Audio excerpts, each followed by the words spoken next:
Welcome, mortals and monsters, to a very special episode of the Fables of Alaemyr. Tonight we have the pleasure of getting to play in the world of Black Ballad, a wonderful new module that was just funded and backed on BackerKit, made by the incredibly, unfairly, remarkably talented people at the Storytellers Forge. If you like what you're hearing, you absolutely should go pre-order the module. I also want to thank them for letting us play in their world, as well as getting a sneak peek at what they got coming together. It's looking awesome. It's great. I'm having so much fun preparing for this game, and I really hope you guys get a chance to check out their site, their BackerKit, and get to pre-order their things. We also want to thank our lovely patron. Yes, patron, Jackie. We love you. Jackie, we love you so much. Yes. For those of you who also want to give us money so we can making cool stuff, you can also become patrons, and then I will call you out as well and profess my love. This is how this works. Thank you, people. Tonight's going to be a little bit different, which I'm pretty excited about. It's going to be a bit of a what if things didn't quite go as they did. But first, we talk about what could have happened to people that you may or may not know. Let's meet those people. First, I would like to introduce, at your upper left, person playing Vesper, Allie. Hi, hello, that's me. I'm Allie. I'm Vesper. I am Hello. that. Yes, that is that. Thems. And in the middle of that, that's me. I'm me. Hello, I'm Jay. I'm Jay. This is the Fables of Alaemyr has been my project, my baby, and it's lovely to have you guys here with us. Directly to my right, we have the lovely and talented Talon, played by the lovely and talented Peercy. Aw, thanks. How's it going, everybody? We also have, and below him, we have Sir Alan Starr, stalwart paladin, played by Nathaniel. Good evening. Thank you for joining us. Yeah. And last, and definitely not least, we have the always terrifying, but lovable and huggable Burke, played by Ian. Alternate reality voice line. Definitely accurate 100%. Just in case. All right. So tonight we're going to play, we're going to get our chance to dip our toes into the Black Ballad. So the Black Ballad is a world of what happens after your players die, but before they go to their final reward. And I'm excited to kind of explore this realm space of in-between with y'all tonight. Because time's a funny thing. Some might say it's like a river. For instance, I say that far too often. Sounds familiar. Yeah, it sounds like things I'd say. But each and every choices can form forks in that river of time. Tonight we travel down a stream of a very close to the one our heroes travel. A small change, a save, a spell, a reaction at the wrong time can change everything that happened. Our story begins with our four heroes falling. Can I get a round of perception checks from everybody? So I know before we went live, you said you got dice, and I said, yep, I got dice. And I did you lie to me? Well, they're within arm's reach, but I looked down to where they should be, and they weren't there. Good job, me. Good job. So dice so soon. Oh, So dicey. 22 perception. Ooh, you get to see things. how about a passive perception, which is better Yeah. than what I rolled? Same. All right, that's your floor. You're good. Give me your passive. My 13. passive is 16. Okay. I rolled a 2. Twos are bad. We don't like twos. Berkey McBurk. 17. 17. Okay, thank you. So we'll start from the lowest, 13 going up. Vesper. Something No. that... No. No, you have I'm 13. 16. You're 16. Burke is... Pounds of 13. Pounds of 13. I went backwards. Thank you. I know what's going on. This is what going on sounds like. Talon. You there is a grand expanse below you. You feel the wind rushing through your hair as the ground is rapidly approaching. You don't remember why you're falling. You don't remember where you came from. All you can see is the ground rushing up towards you. And you got a 13. Vesper was a 16? Yep. Vesper. As you have a chance to look around, trying to orient yourself, shifting your body as you kind of look up, down, and all around you, you see a spinning vortex, purple smoke in the sky. Still, it's about to be a hell of a fall. You also notice that you have none of your swords are not on you, nor is your equipment. Burke, you have many times in your life had a chance to view the world from this height. Usually you have more time to observe and less time to go directly to the ground. But as you look around, you do see a city in the distance. Fields of flowing wheat below you. And it's your star. As your eagle-eyed vision's able to freeze this moment into stretch it out and give you time to take in everything that's coming around you, you see on the ground, running towards where you will eventually land, a skeleton.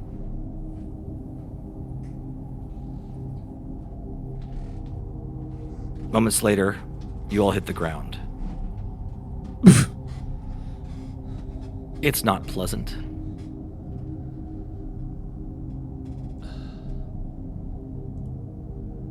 As you rise and... Sorry, go ahead. No, I'm just making noises. Noises are good. We Hit like the noises. ground. I mean, if you weren't making noises, you might be dead. Oh.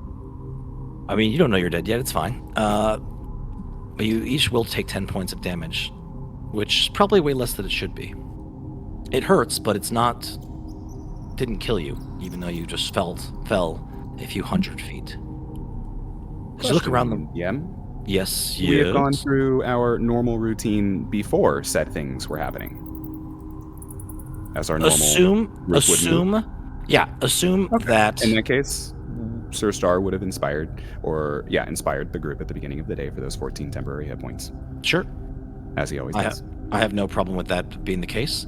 Okay. And you all lose 10 of your temporary. As you get up, you look around, see the rolling plains of golden wheat and gray grass stretched to a darkened horizon in every direction. The lone feature in the sky is a single, massive purple vortex of clouds, stretching over the entirety of the land. Amid the flecks of ash perpetually drifting down, several large droplets of silvery gold and dew begin to fall, with veins of gold and light pulsing through them as they grow larger and larger.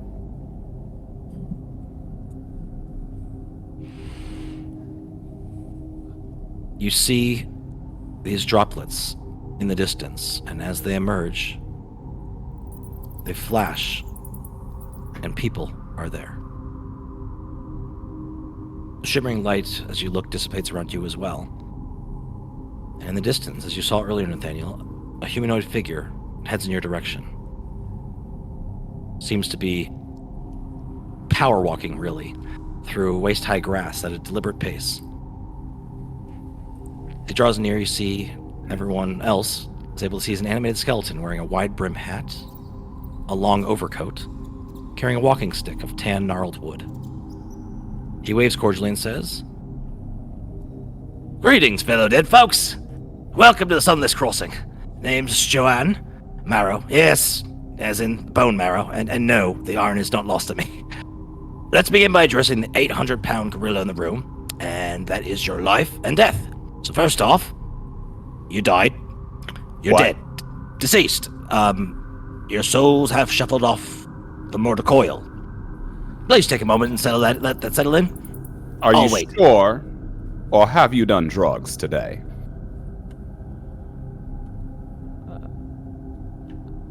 I think we took a wrong turn in the river. This is...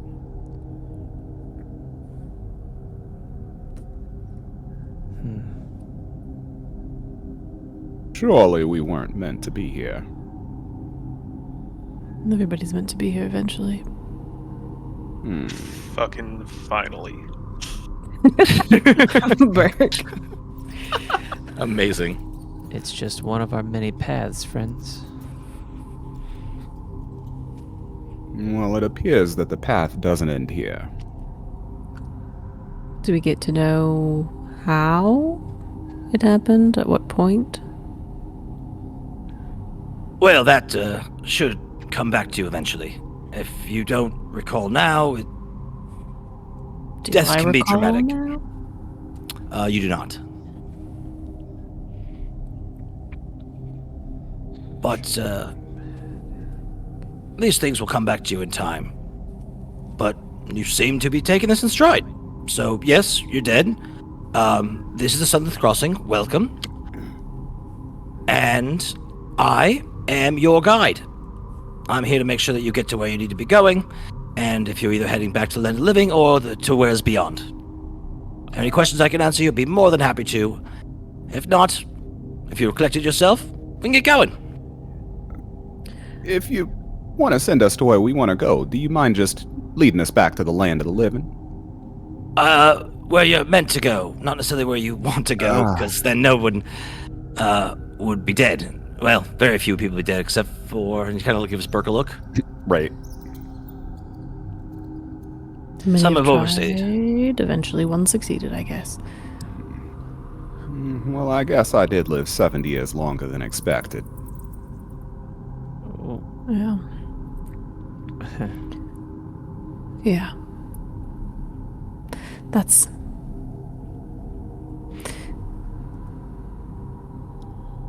good for you. It wasn't as long There's- as I had hoped. No, I know. I was trying to find a way to say that wasn't, like, insulting. And I couldn't, so I just said the thing that came to mind. Oh, I know how you feel about my age. He gives you a sly wink. Yeah. Well, I hope... I don't know. I'm not upset necessarily.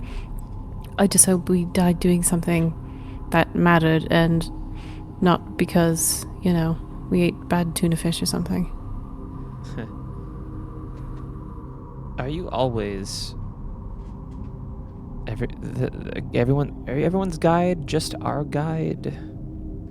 How does that work? What are you?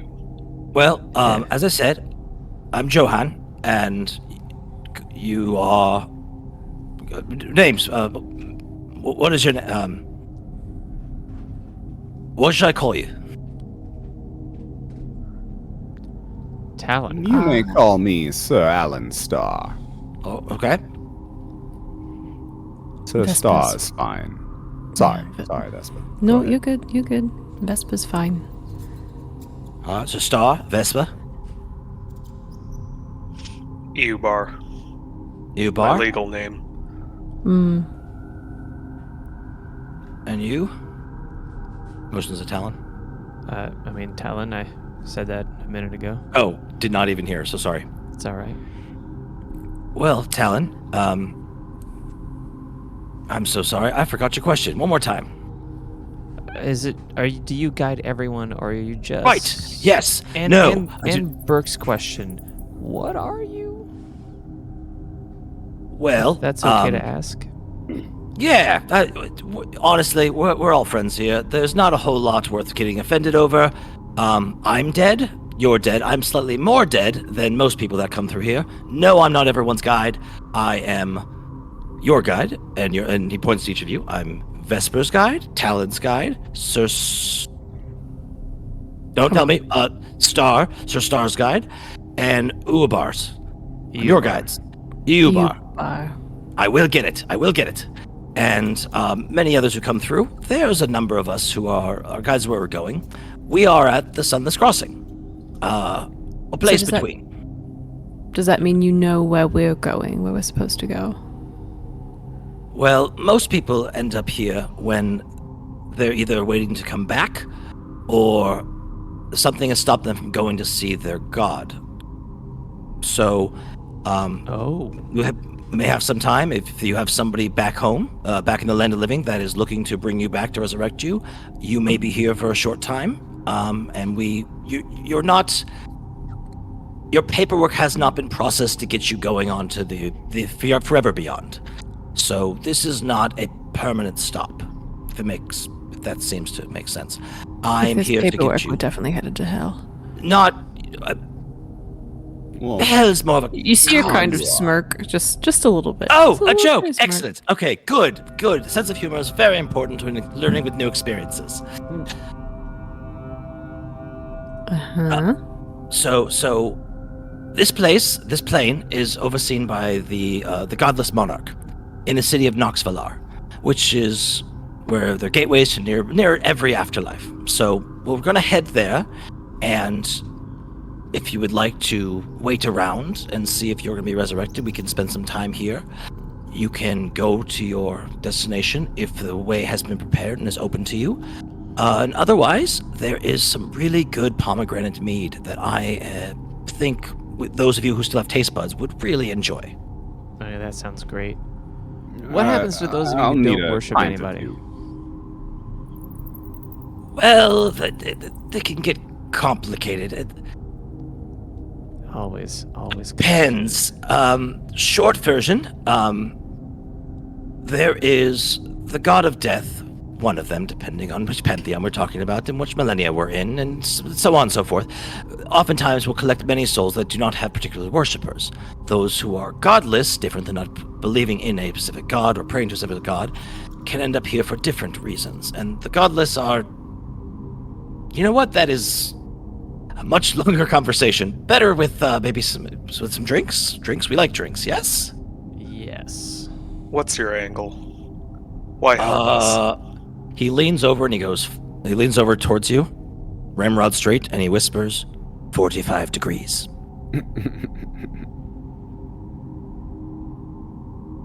Nothing. It takes Burke everything to not just lift him up by the ribcage. Bonk him on the head like a dry bones in Mario. See if he just collapses. Oh, you went to Mario. I went to Zelda. I mean, that too. Right in the noggin. Just the Nintendo Super Hard. I'm going to turn to Burke and say, do you have more words? Or is it still just 3? Just the 3. Okay. Huh. Just wondering. Sir Star takes a few minutes and attempts to summon Shadow. Okay. You are unable to connect with Shadow in this place. Okay. So we're like... Does he feel... Go ahead, sorry. Okay. Does he feel his connection to his powers? Has that all been interrupted? It's there, but it feels... It's simultaneously more potent and less potent. You still have that connection. You still feel it. You still may be closer to where your god resides and where the source of your power is, but the connection to your deity directly also seems more ephemeral, less concrete. Okay. He sends off not exactly a prayer or an ask for a response, but just a statement of fuck. I assume you'll have plans to his god. Right. And then he walks back over to the group. I seem to be struggling. I seem to struggle with my powers and my connection. I shall be walking. Well, that's I'll a very miss good Shadow for now. Yeah, I was... Well, he's question, doing that. though. How does magic Right. work here?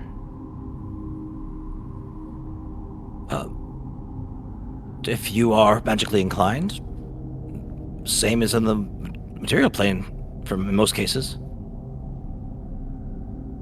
So to that point, do we have? You said that I don't have anything. What does that mean? Is it just me and my clothes? Your or- equipment, yes. So any of your adventuring equipment is not with you. So- You did not show up naked. You showed up clothed, certainly, but equipment, armor, items, not with you. Just clothes. Mhm. Cool. Perk's armor is his body? Burke is way more naked than you. No, Burke's still here. Okay. I assume. I assume we're gonna go get that mead, right? So, Yeah.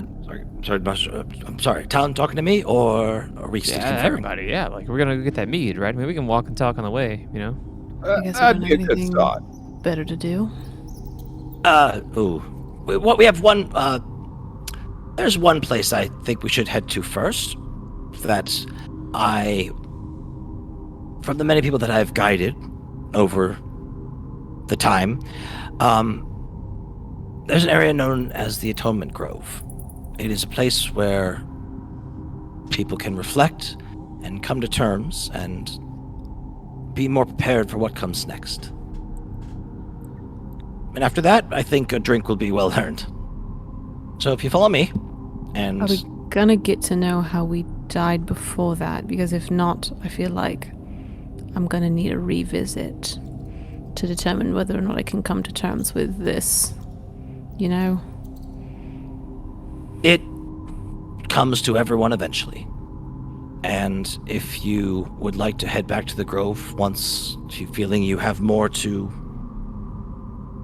work out, it is always open to anyone in the Sunlit Crossing.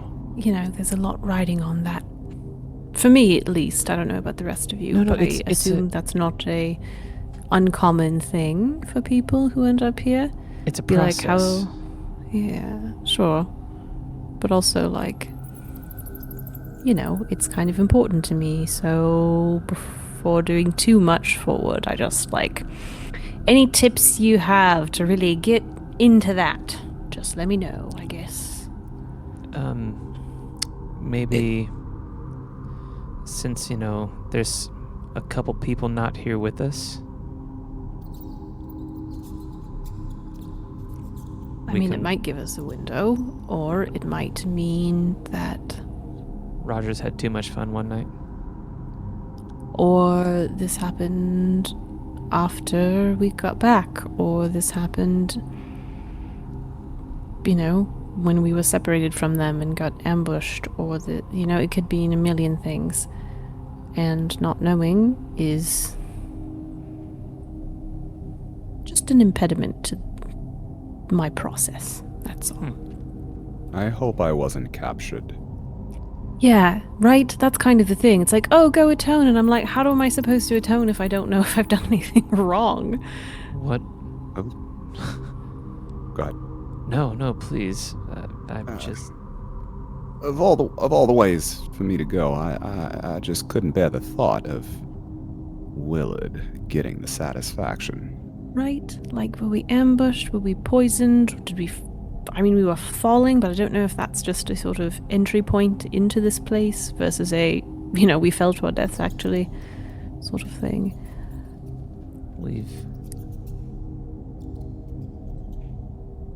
I think there are many ways we have died.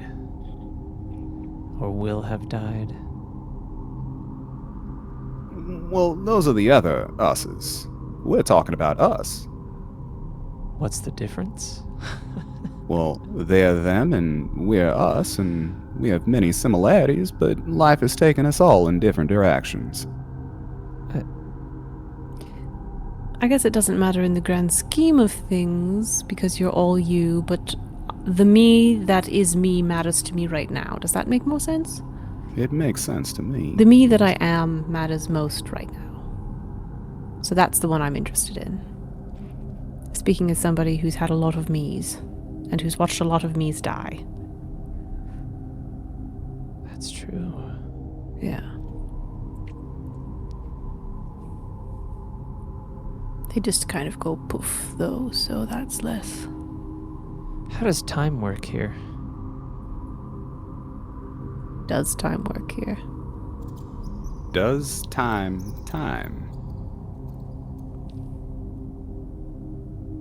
I experience things that voice is completely gone of what it was a minute ago. There we go. We get back there. Hold on a second. Who's his voice? What's it sound like? That's not it. We're gonna get there. That's all right. So, Lost him. Yeah, he back. And it's all the time that I've been here that it has progressed. Now, those who are waiting to be brought back, time doesn't always equate 1 to 1. The sun doesn't set here, nor does it rise. He points up, the purple butthole, as he points to the spinning mass of the vortex of purple clouds, which doesn't really make telling when easy. We came out of the butthole. Everyone comes out of the butthole, but Just making... Yep, I heard what I wanted to hear. Continue. you get used to it. Things are a bit different. Are we going to do it again? Depends if you go back. He seems to hold up a finger, and he just kind of takes his hand and closes his own mouth, and you hear a bit of a clap as his teeth go together. Okay, walk and talk. To this grove then, and I guess we'll do our best with the limited knowledge that we have.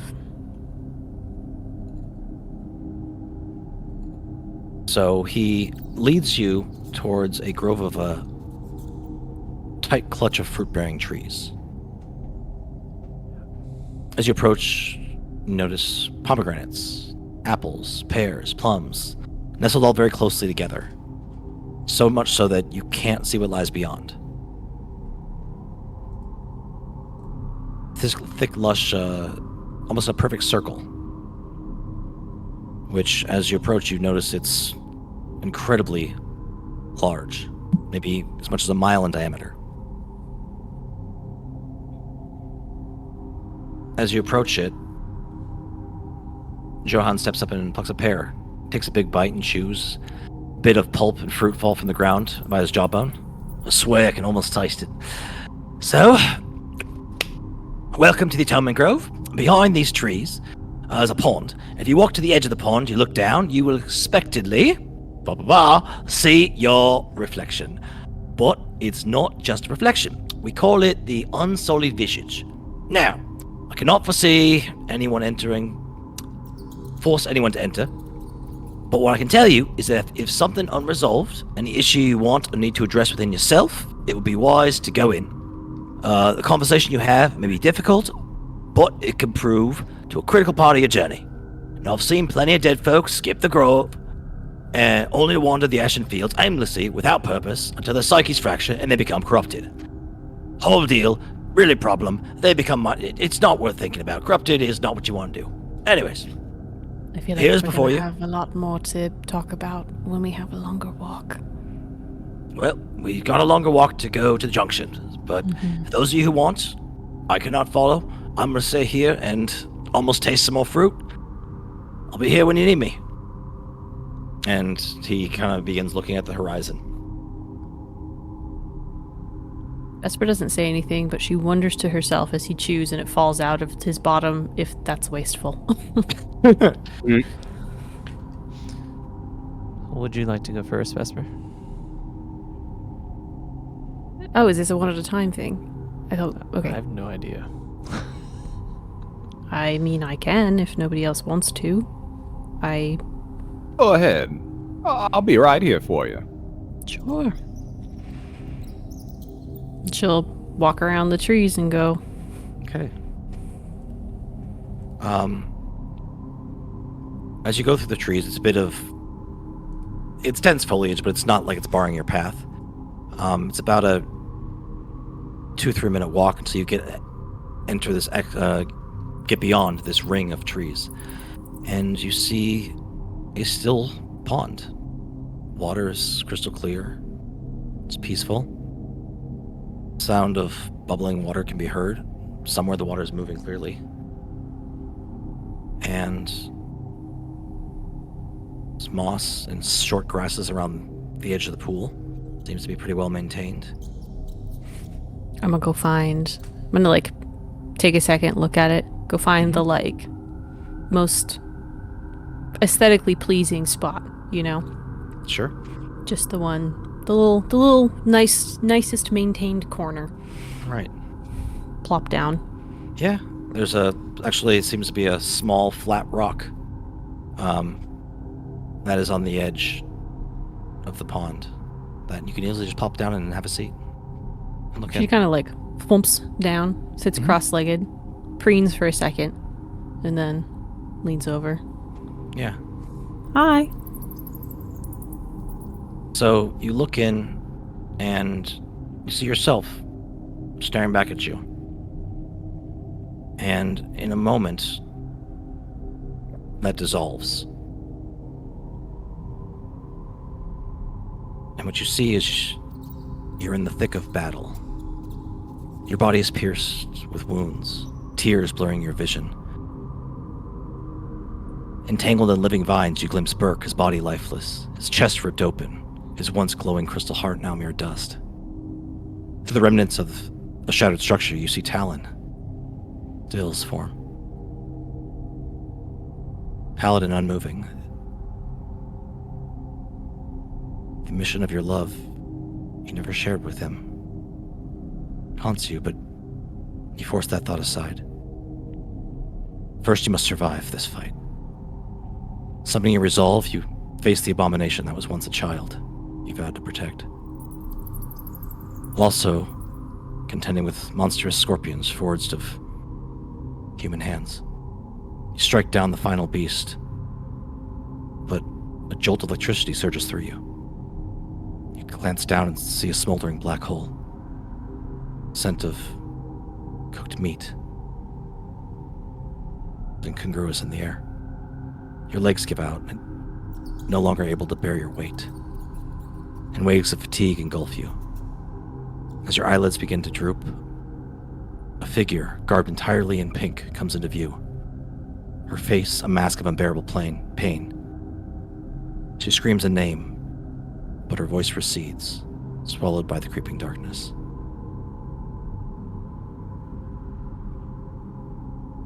The scene leaves you. And before you in the pond, looking at you, arms folded, sad look in her eyes, is you. Told you wouldn't go down like chumps. We never do we? Not in any timeline. So? Do you know if Lenny got out, or if she's just settled her debts, so to speak? I know what you knew, just without the lies. The last thing I saw, maybe We one never of the others lived longer. Maybe prone to, yeah. Well, No. I was never prone to lying to myself, that much is for certain, so I don't feel like... I don't really regret anything, you know? Not in the grand scheme of things, I suppose. If you're gonna die, you die doing the right thing, which we did, it seems. And... Did we? putting down an abomination? Yeah, I think we fucking did. Yeah, but Could what we have change did we prevented make? it? Why did we go back in time? Just to die here? Why did we go back in time? At no point have we ever voluntarily gone back in time. Fate tricks. And it was all for naught. I don't believe that. I don't think you believe that either. You say you're the unguarded by lies version of myself, but whatever that might mean, it's...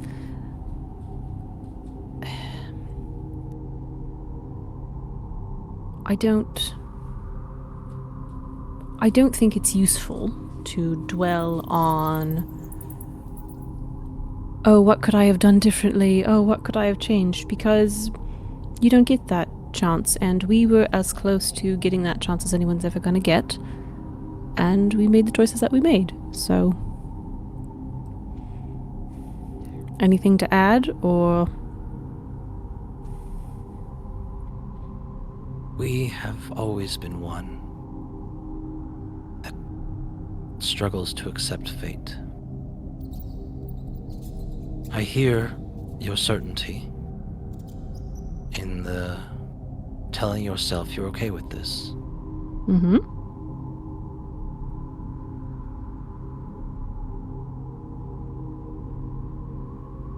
We'll see. What's the point? What is the point in despairing in it all? It's happened. You're here now. Yes, Take that we are. opportunity. Figure it out. What have we always done? Figured it the fuck out, right? We have. Have we ever given in to despair? Once, but we were... Okay, 14 doesn't count. Right, Does 14 not doesn't count. Okay, does not you count. just got dumped. Okay, it's not... Just got dumped, and Lenny was really mean to us that day. Okay? But that's not the point. Besides that, all I'm saying is... Lenny's not here. She's probably fine. Yeah. I am going to make the active decision to take comfort in the fact that she's not here, because it either means that she survived and has a chance, or if she didn't survive, she's where or with whoever she's supposed to be. So.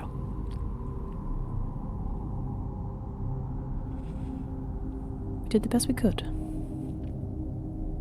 Last man It standing. was a very interesting life. Yeah. And we beat out Burke. Who'd have thought? The youngest lives the longest. Hmm?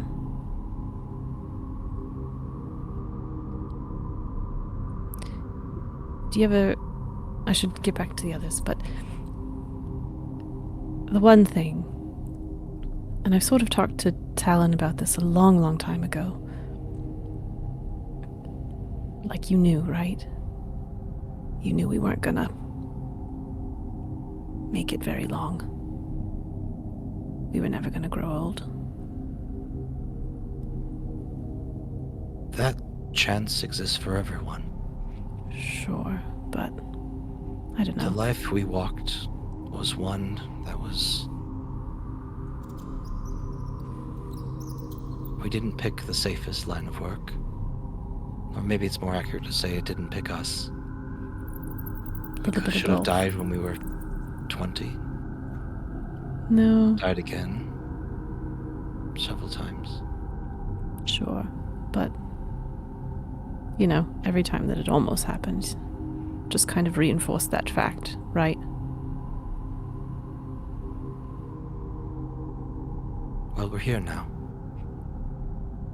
And for all that this is shitty, I get to say I was right. So, I don't know, Find good. your comfort where you can. Yeah. Enjoy these moments between. And we will travel to what comes next. Mm. I'm sad you're just a reflection. We'd get up to a lot of mischief. Good luck, I guess? Is that the right thing to say? I don't know. I don't know what else to say. So moving forward. It's the only thing Goodbye, we've ever Vesper. done. And she'll pick up a little pebble and she'll just like bloop, drop it in the water to disturb the reflection. And the reflection's disturbed, but it reaches out and you see a pebble in the reflection's hand. Mm-hmm. Beans me in the forehead. Ow! And as the ripples dissipate, you see just your normal reflection. Mm-hmm. And a sword. And a sword. Women in lakes handing out swords is not the basis for a system of government. Great sketch. Great movie in general. I will make my way back over to the others. Mm-hmm. And I'll say, it's not so bad. but I don't know. I feel like I don't have a lot of baggage, so she kind of makes the face of like, ooh. I guess it is what we make it. I'll go next. She pats And him on the he moves shoulder up. as he goes. Yep. Mr. Star heads through the grove. After a few minutes' walk, you too see a pond surrounded by lush grasses, a couple places to sit and look inside. It's peaceful. It's quiet. Sir Star finds the closest spot to Mhm. take a knee and peeks over. I know you didn't say this, but what I heard was take a knee and pee. Pretty sure that's not what you said. I don't know if we have to do that anymore. I don't think so either. But also, it seems rude to piss into the Atonement Grove pond. So I'm gonna piss into the atonement Especially when pond, others boss. have to use it. The water just turns green like they always threatened you with during summers Yeah. at the pool. Yeah. amazing. Take a knee. You look inside and you see yourself, dressed as you are, beard and all. Like Vesper's reflection, it slowly dissipates, and you're abruptly swept into darkness by an unexpected blow during the fray. Your friends around you. When you wake, you're held down to a chair. At the center is a broad magical circle. Inside Willer's workshop. A short distance from you, a body lies in repose, with a circle much like yours, clothed in fine garments, jewelry. Fear gnaws at you, as you don't see your friends anywhere. Where are they? Where are my friends? Willer turns at you. His chilly reply sends shivers down your spine. Oh, you'll see them soon. Suddenly, Willard flips a switch and you feel as if your soul is being torn apart. Amidst the torment, you see Willard walk to the corpse, lean down and tenderly whisper in the corpse's ear. Soon, my love. Soon. Darkness.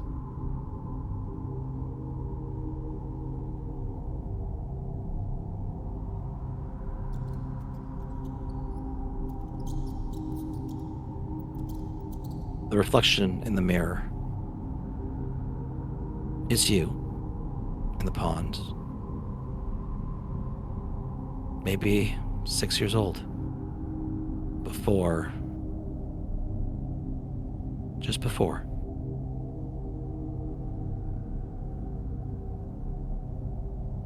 Well, we always knew in the end it was going to be him or us. Yeah. I wish the choice would have been different. It's not even so much the dissatisfaction in dying. It's that I was captured by him to further his evil ambition. But I guess I could say I lived a lot longer than I thought I would if you could consider gallivanting through the forest and spending decades hiding in the dark as living. But I guess I had a life, but I really felt like my life had the chance to start soon. Nope. But no, with these companions, I truly thought we were finally going to get him.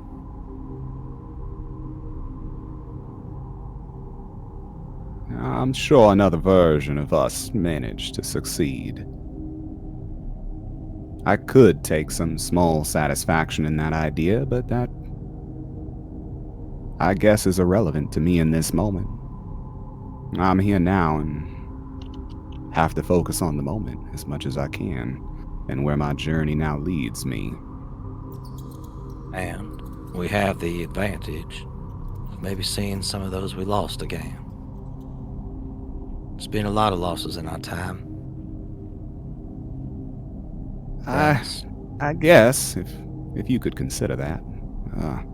Losses, sure, but friends? I don't know about that. Family? Not since my parents.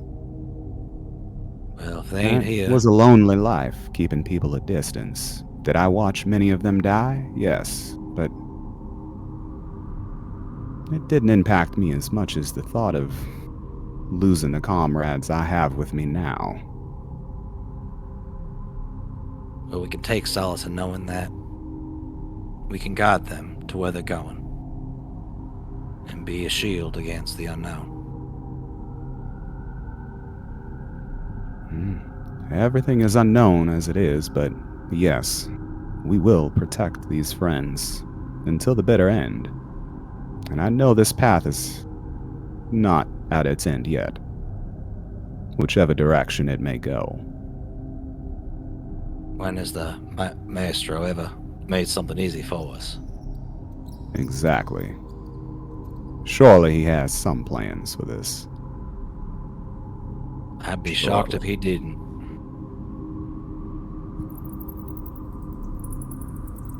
Well, shall we go see what comes next? Onward. You take care Hey. now. I'm always better at taking care of others than myself.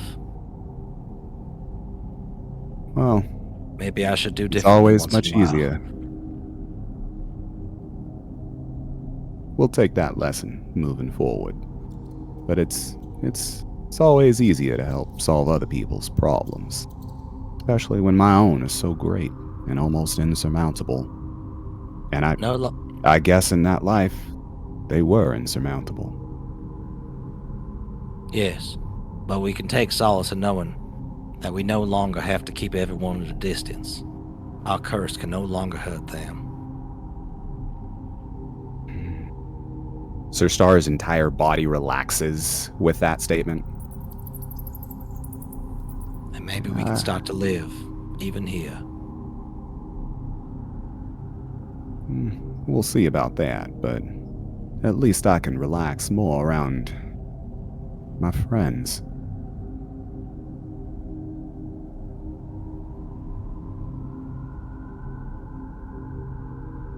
Take care, Alan. And you as well, Alan. He bows to you in a formal way that your body has never done. He attempts to bow similarly. And he does.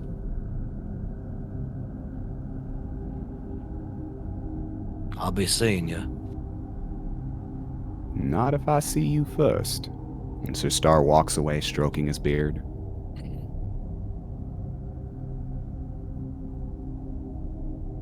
Which is shorter than it was in life.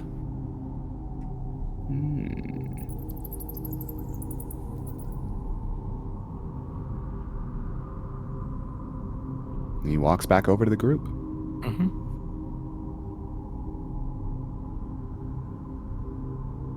Gets back into the group and just starts off with, "Well, I knew it. That son of a bitch got me." What? What did you see? I was knocked out and captured mid-fight. Willard. I guess it's not necessarily different than what I saw.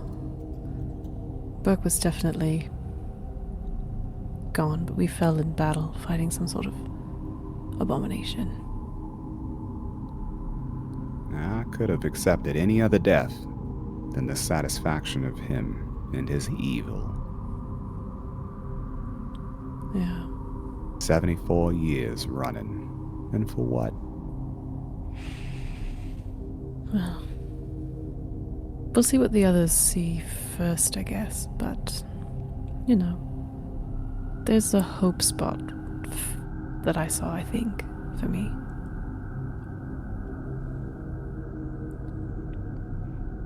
Well, do your best to keep hope alive, Vespa.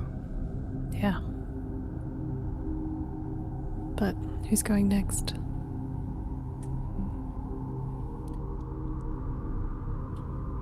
Tom looks Burke will over. shove Talon forward. Yeah, and he's like, "Oh no, after you, my friend." This'll be fast. After your history life? I'd be surprised. He shrugs and walks in. He's very sure of himself, though. Burke, you too head through a grove of trees, all sorts of fruit. You're not really. They're not relevant, they're not tactical. It does provide good cover, though. Beyond, you see a pond. Complete visibility everywhere. Seems to be maybe a couple dozen yards.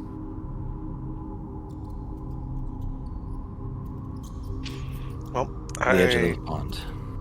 I go ahead and approach and look straight in.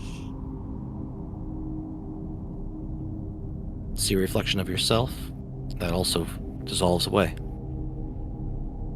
And you and Vesper stand back to back in combat. The body of your fallen comrade temporarily forgotten. While you experienced loss in countless battlefields over the millennia, these losses will be felt deeper than most. Your mind is sharpest in the heat of battle, able to recall each friend who has fought beside you, who has fallen in combat alongside you. From centuries of experience, you know dwelling on them now isn't tactical. As you lift your maul for a fatal blow to that transformed abomination, that child, pity, you'll never learn the crossbow. In that moment before you finish him, living vines suddenly erupt from the ground, your balance compromised from the impending strike. The vine managed to tear you from Vesper's side, slamming you into the wall. Seizing the opportunity, the child-turned beast charges forth, clawing open your chest plate and exposing your Warforged heart. The robed figure atop a nearby rooftop watches with a wide grin, raising his hand to cast a spell that shatters your heart into shimmering fragments. As your vision fades, your last thoughts are of these friends.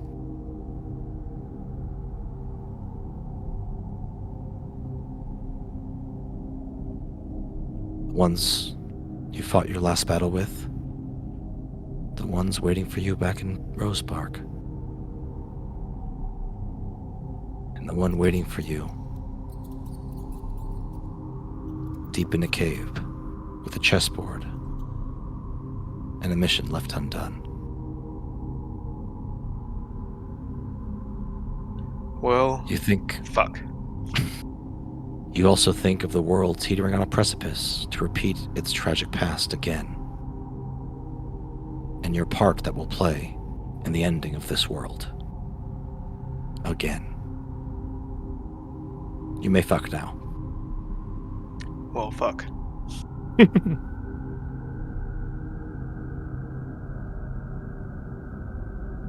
You see in the reflection the great General Ubar, as he was in the War of the Five Generals. You've slimmed down a lot since then. Weapons mounted all across your body. Artifacts of untold power on both hips.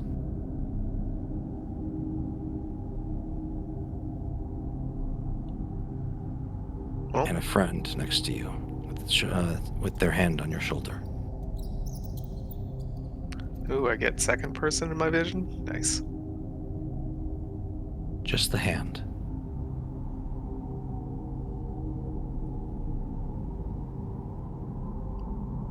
We finally died. Finally.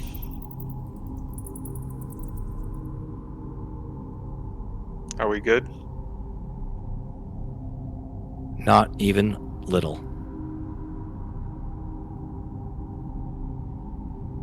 So, what next? The beyond.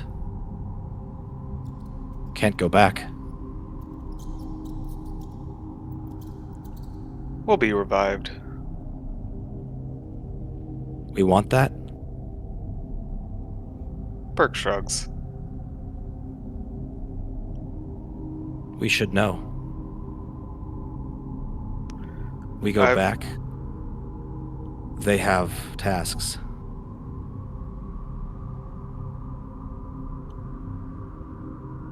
There's always tasks. Here or there. Remember the task.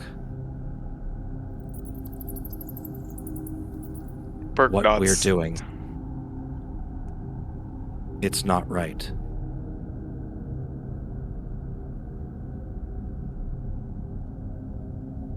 What?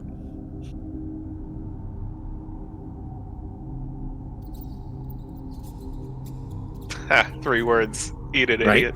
It is Hey, so man, goddamn hard to do. You know what? I'm doing the best I can, and I'm having a great time doing it, okay? We're going to have these fucking 3-word sentences back and forth, and we're going to goddamn do it. Eat it, idiot. Oh. 3 words. Eat it, idiot. Great. Oh, shit, that Great. wasn't character. I Fuck me. love All it. right, we'll get... Was all right, absolutely all right. not. 3 words, 3 words, 3 words, 3 words. What was your statement? 4. 4? 4. That was 4. When we're back, we'll find Warforge. We pay tithe. We receive nothing.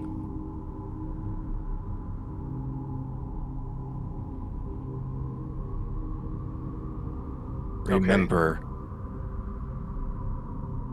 truth. Yeah, okay, sure. And here? Do I care? Have we ever? Burke starts standing up to leave. Doesn't even answer.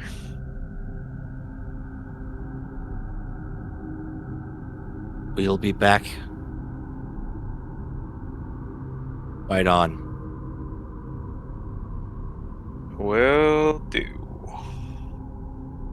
That was super fun. I want to play more Burke on Burke Talk. No, it's not easy, but it's super fun. Burke punches his way through the fruits on like a different exit. Boom, boom. Trees just falling the fuck down. Fuck. How was it? It was fine. Cryptic. Stupid. A little bit. Did you see how it happened? Yep. In battle? Yep. Okay. With what? I think you should see for yourself. No. Well, You want me to tell you? no. Will that be better? That's not what I mean, and that's not why I ask. I suppose you're right, though. I probably should. I mean, I I'll have a tell you thought. if you... But you'll see. Either way, I think. It's best that way. I'm not worried about what I'll see. I've already seen many lifetimes. Yeah. That doesn't make seeing your friends die any easier, friend.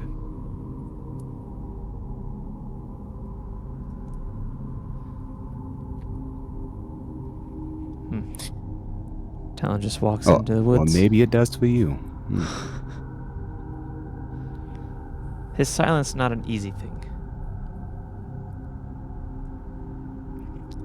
It's cathartic, though. He walks into the grove. All right. You see the pond. As I've described, pleasant area, bubbling water. A bird is chirping, though no one can be seen. This place seems to be one that's meant for comfort. Maybe a little fey to it, if in aesthetic, if not in practice. You see a number of places you can sit, a number of overlooks upon the pond itself that you can lean into and look.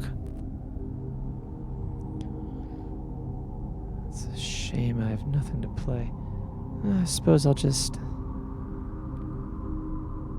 hum a little tune.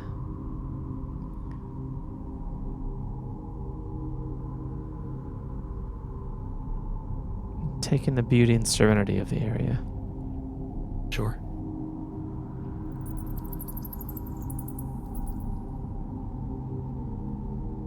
The bird, who you can't see but can hear, seems to sing along with you.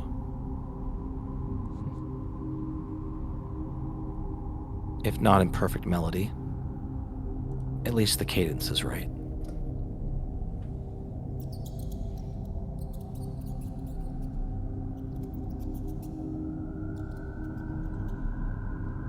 And I sit.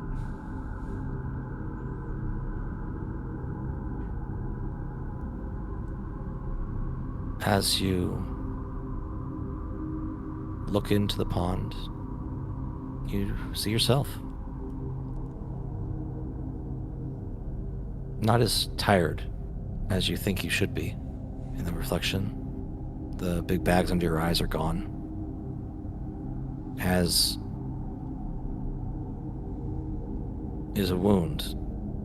You don't remember how you got it, but you know it should be there. It's not now. But that man, you, dissolves. And you see you again. You're walking. But not by your own will. A black-robed figure directs your movements. His crimson hands contrasting against the deep fabric. The ruins around you are silent, seemingly understand the gravity of this moment. 3 children are trapped in cages. They look up.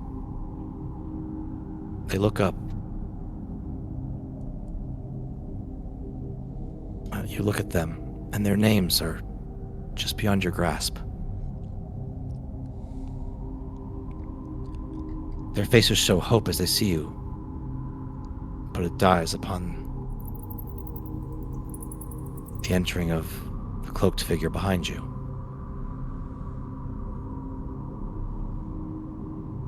You enter the small chamber together.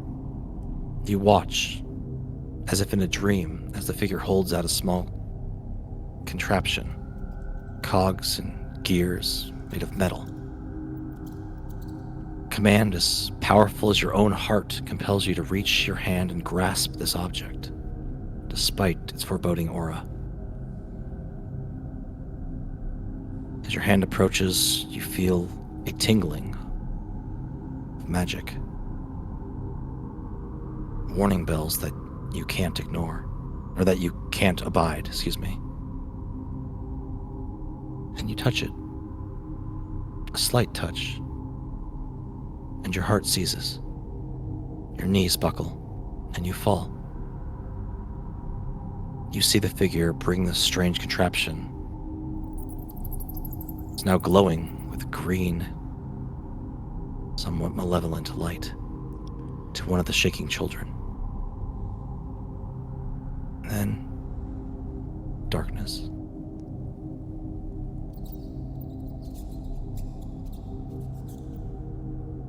The vision disappears. And there you are again. The bags are still gone, but you look more tired than you ever have.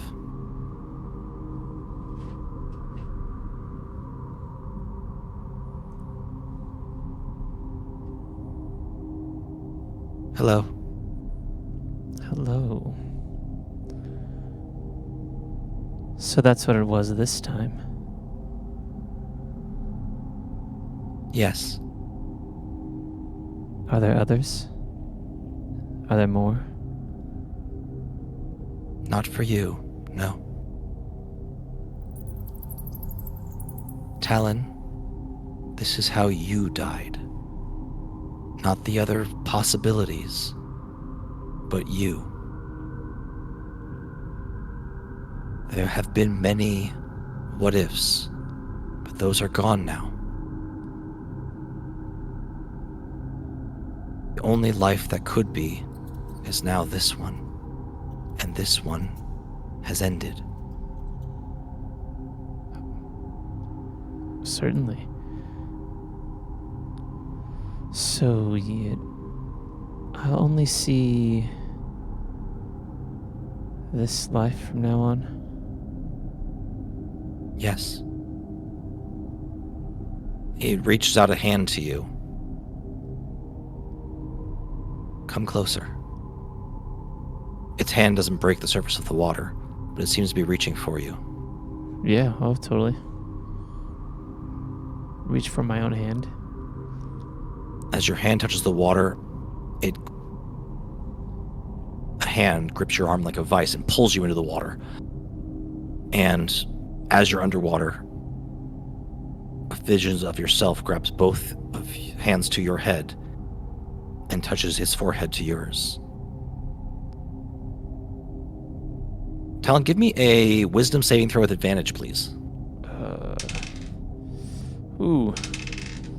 Well. How about a total of 10 with advantage? With advantage, huh? Yeah, yep. That's I'm how it sorry, goes. intelligence, not wisdom. That's then an 11. Hey, way better. Look at that. We got there.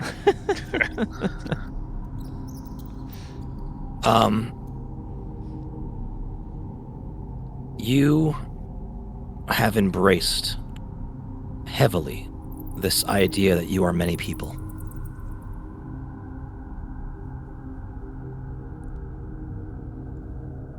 That part of your identity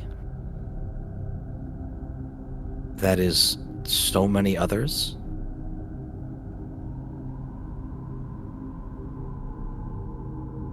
is being held within this pond. Give me a escape artist roll, please. I don't have that because no one does. Excuse me. Apologies. Give me a fucking. Oh my God! So many things to do. Yeah, give me an I know the things. So deep in the RP, I'm forgetting what edition of D&D I'm playing. Acrobatics? Yeah, give me an acrobatics roll. Opposed acrobatics rolls how you escape artist. 25. Your Rolled an twin. 18 on that one. Excellent. Your twin wrestles with you, but you break his grip. It would As you have head been back really to the awkward if Talon just double died while we were all waiting for him. I was thinking it. I mean, I wasn't really going to wrestle with myself either, so if he takes the stuff, I'm going to take it. He's going to take it. He takes a part of you with him. But as you exit the water, you have a much stronger connection understanding to you, this Talon that was raised in the forest by a beautiful woman who was taken from you, who grew up loving music and nature. and loved.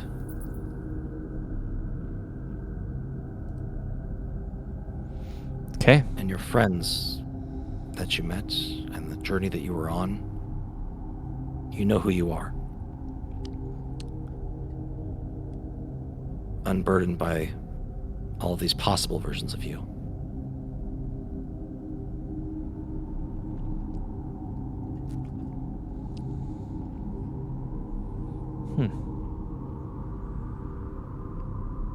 That should feels better.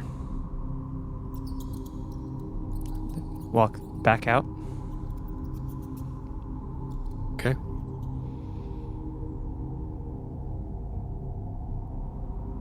Hey guys. Did you fall in? Oh yeah.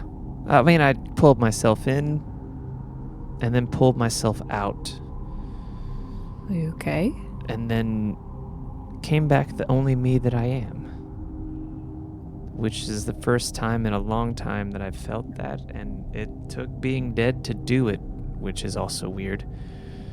I'm glad you finally understand what Vespa and I were talking about earlier. Yeah, I mean, I guess if there's a time to do it, it's gonna be now, right? I There's only suppose. one. There's a lot of maybes, but there's only one you, right? Yeah, Yeah. that seems about right now. Again. It feels glad. normal to be dead. Is that weird? Were you replaced? Huh? I don't know. Why should I care now? I mean, not there right now. Burke does poke Talon to make sure he's not like made out of water or something. Body snatcher. No, it's me. Pretty sure. Not every me that could have ever possibly been. Just me. Regular squishy amount. Yeah. Yeah. Good. Well, As you exit, Johan is waiting for you, sharpened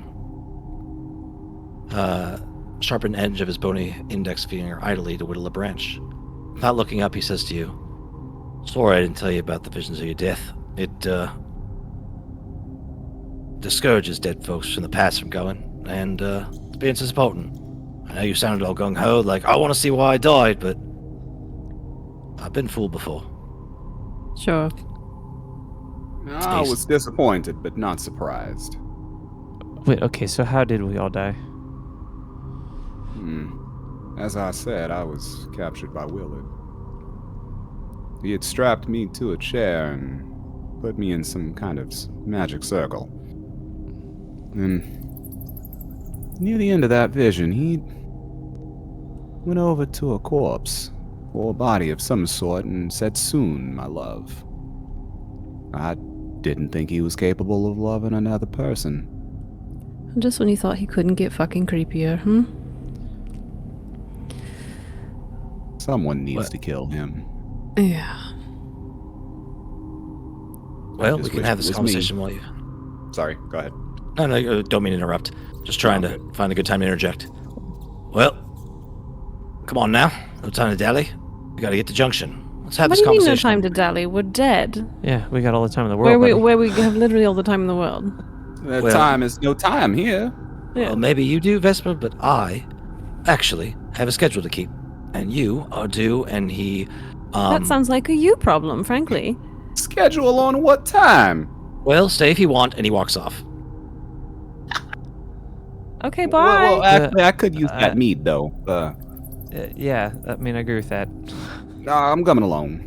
Like, he's just rude to me for no reason and expects me not to get snapped back. He's supposed to know a little bit about us, right? Come on. I don't know that that's true. I agree with that, Talon.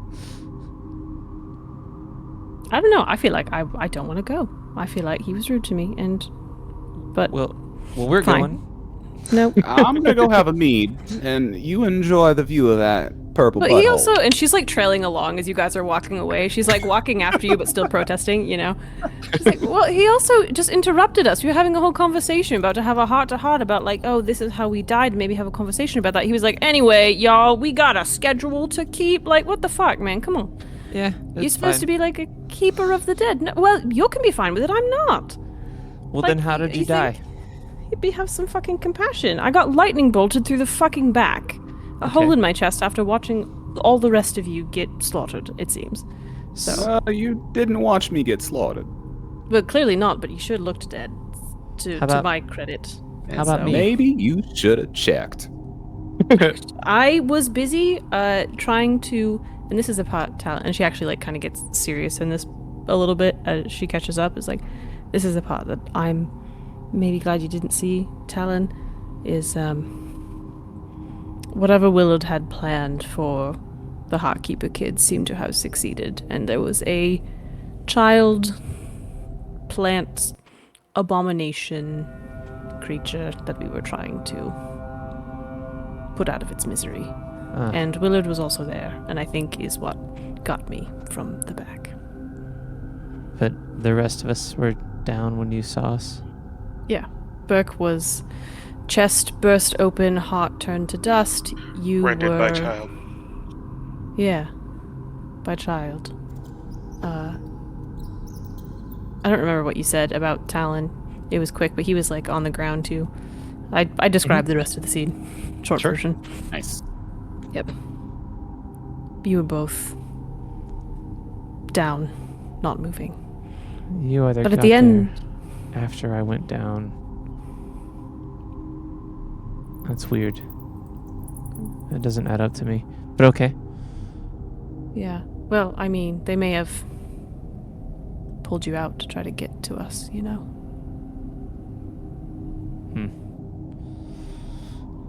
I saw my sister right at the end, though. Alive. Oh, that's good. So maybe there's a hope spot there, I think.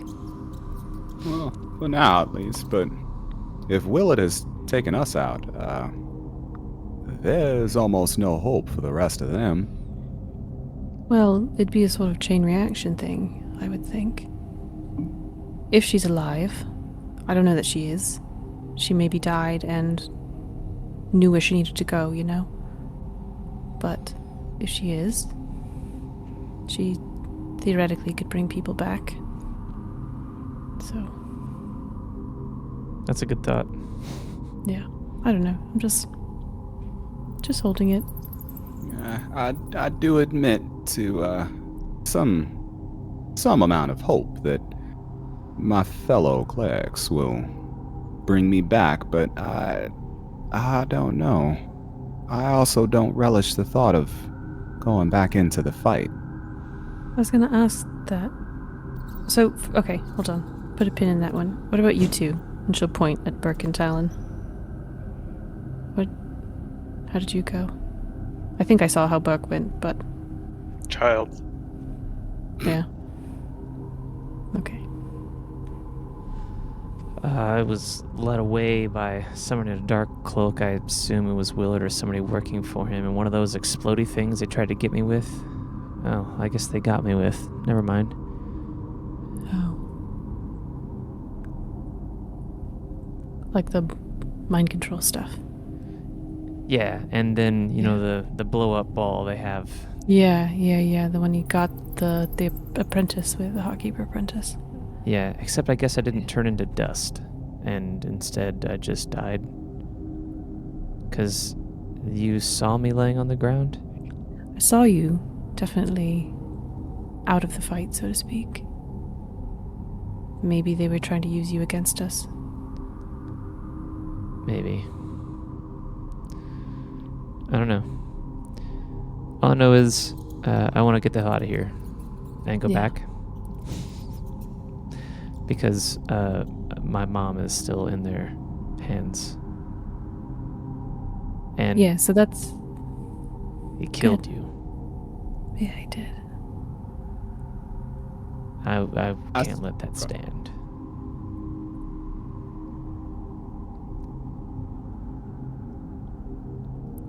I think... Well, I guess that's my question. You want to go back? And she'll turn to Sir Star and say, and you maybe don't, which I think is okay. I stand on the precipice between peace and battle. I'm not opposed to peace, but I've come to consider you all friends, and if you're journeying back to the land of the living, I'll endeavor to follow you and protect you as best I can. I don't know if this would help. I don't know if Willard's magic is tied to your body or your soul, so to speak, whatever this is. But theoretically, there are ways to give you a new body, I think. So Would it look as good as this one? eventually. You'd get work done, I'm sure. If it wasn't exactly to your specifications. I don't know. Otherwise, I might take a bugbear. A bugbear would be very cool. You'd be so tall, but you'd be just as sneaky. They're really stealthy. It's wild. Yeah, exactly. Terrifying. Death You might from actually the be less shadow. furry. Well, if I'm not interrupting, he Hold on. gives a... You are oh, interrupting, actually. Well, And I turn to Burke and I say, we haven't got and any he just answer keeps yet. talking. He does the same thing over you. He talks over you. Bro, I'm trying to have a moment RP here, dude. Let us keep walking so we can get through the fourth person here. Yeah, like, Burke is the only one left that we've got to ask this question to, and I'm kind of invested in his answer. Apologies. Please go ahead. Yeah. And Vesper will turn to Burke and say, and what do you think? Would you come back? Sure. Just Well, sure? that sounds like a typical answer from Burke. I love you, buddy. Just sure. Okay. Because I want to be really clear that you don't have to, and she's saying this to the group at large, not really looking at anybody in particular, like, if you want your time done, especially if you, and she'll gesture to Burke and Sir Star, maybe have somewhere to go to, specifically, like, there's merit to that.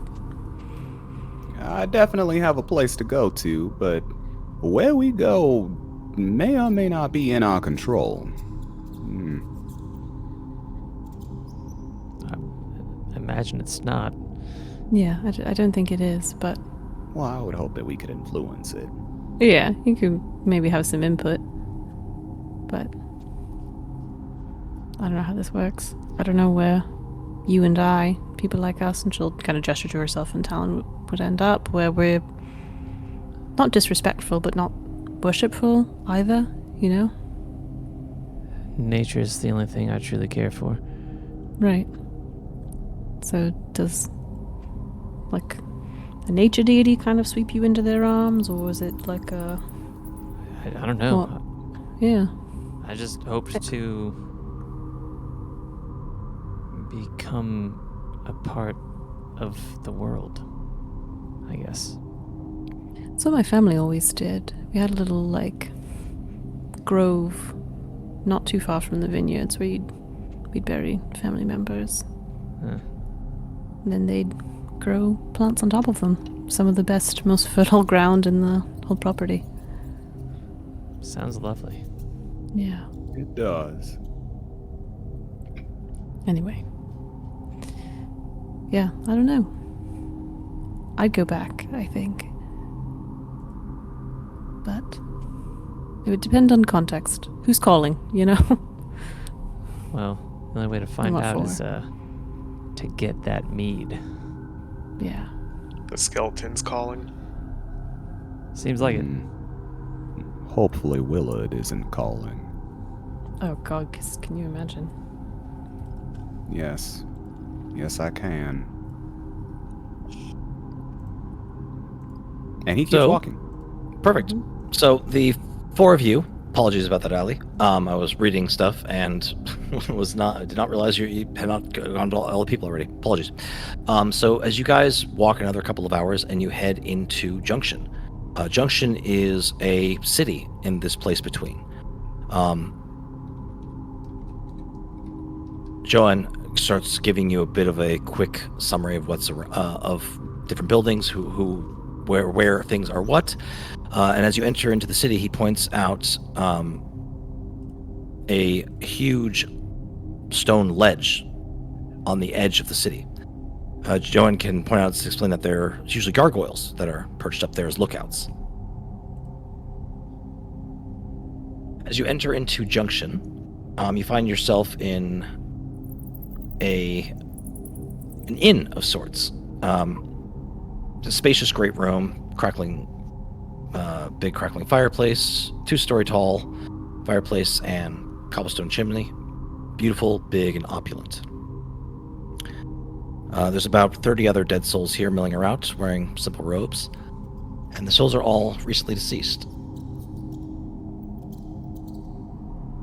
They are here waiting their chance to continue their journey into the next realm, specifically Marcuse's. John pulls up a chair. Specifically, what was that last word? My brain was just like, nope. Marquis, Marquis. Marquis. That is Marquis. Thank you. I spell good, read things. Prompt. Part of the module we will probably not get to, as we only have the one chance to do it. But spoilers for things happened later. As you enter, Johan pulls up a chair and takes a seat near you guys. A very much alive-looking human woman approaches carrying a tray. She wears an apron over a short-sleeved tunic. Her platinum white hair is tied up in a bun, and she smiles. Her eyes shine with an unnaturally bright green hue, and her dark brown arms are covered in runic tattoos of blue ink. She sets a full mug in front of each of you, and an empty bowl in front of your guide. Joanne nods. Most appreciated. Quilla, these are my new wards. Wards, this is Quilla Pern. She runs the place. We're It's a yours pleasure to now. meet you, ma'am. I'd take another mug, please. Thank you. And he starts downing the first one. Yeah. She kind of looks at you, a bit concerned. Says, I never tell you don't look so good. Don't panic. But I think you might be dead. She winks. Nonsense. You must be deep in your drink. She winks and she heads over to the bar and brings over another mug. Welcome to the crossing. That's my secret pomegranate ale. I brew it here in the lodge. Enjoy. I did. Thank you. Thanks. Johan picks up his mug as well with one bony hand. With the other, he holds a bowl under his jaw, takes a sip, catching the ale as the bowl drips from under his chin. Mm-hmm. You're ridiculous. Why? Thank And I you. just drink. It is such it is a great character. Hats flipping off to Storyteller, the Forge. You guys did a great job with him, and he is so much fun to play. So thank you. Burke slides his ale and not meat over towards the skeleton. So one sec. Oh no. That was I tried. terrible. Never again. Never again. I knew it was coming, and it was too late for me to say anything. It's like trying to come up with like about to say something to fill the beat and just no idea. So what's there to do here, Johan? Johan? Which is it? I prefer Johan. Okay, Johan. Well, here is a great place to drink, cavort somewhat. Shit, I've even seen people do a little bit of flirting with some other newly departed souls. We really kind of are in a bit of a waiting period. If you like at a transportation hub of some sort, and you're waiting for accent's completely gone off the rails, and it'll be fine. So we were in a rush to get here to wait. Yeah, Drinks, Vesper drink, is like sips. glowering at him over the top of her drink, No, like dude, no, not dude. saying anything. There's got to be something else going on here. I refuse to believe that, my friend. Well, it is my most solemn duty to get you to the Atonement Grove and bring you here. And then it is my most sacred duty to have as many of these pomegranate ales as I can while y'all figure out how you're going to be moving forward. Okay. I'll explain it. This is hell. My personal torture.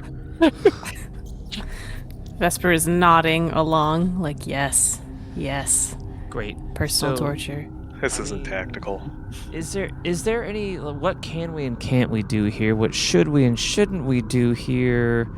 You mentioned some corrupted souls just wandering around. Yeah. Perhaps they're sane. Perhaps they were subjected to pomegranate recycling programs too much. Perhaps there's other people to talk to and stuff going on. I mean, there's got to be a lot of really bored people here waiting. Oh, undoubtedly. He actually holds up a finger to Quella, and he says, "Quella, did you notice the gargoyles missing on the walls?" She kind of looks at him with a kind of a concerned expression, and the doors of the lodge burst open with a thunderous bang. The other souls cry out, huddled together in fear, as a hulking, pale gray gargoyle appears in the doorway. His chiseled physique bearing a half a dozen bleeding wounds. Quella shouts, "Norik! Where's Vika?"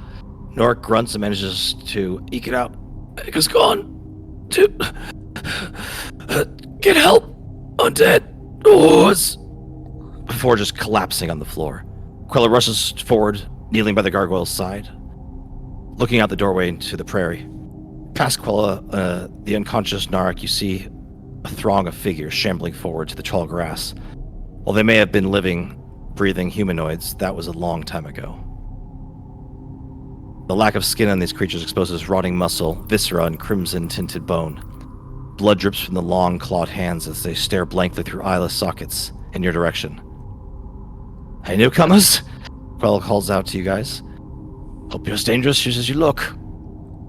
Vesper's gonna look at Johan, like, dead in the eye sockets and be like, "Yeah, those." And he just kind of shrugs, and this is a great point for us to take a short rest. But, us, the players, not the actual characters. We're not going to just, like, unfurl our sleeping bags. That just be like, is totally Nope, true. we're taking time an out. hour We're already left dead. out here. What Chill could and possibly drink. happen to us at this point? since we have no weapons or equipment. I know. Indeed, you do not. We will get to what happens after. Sorry, the players totally forgot that had to be explained. Take a short rest, and we will be back in about 15 minutes.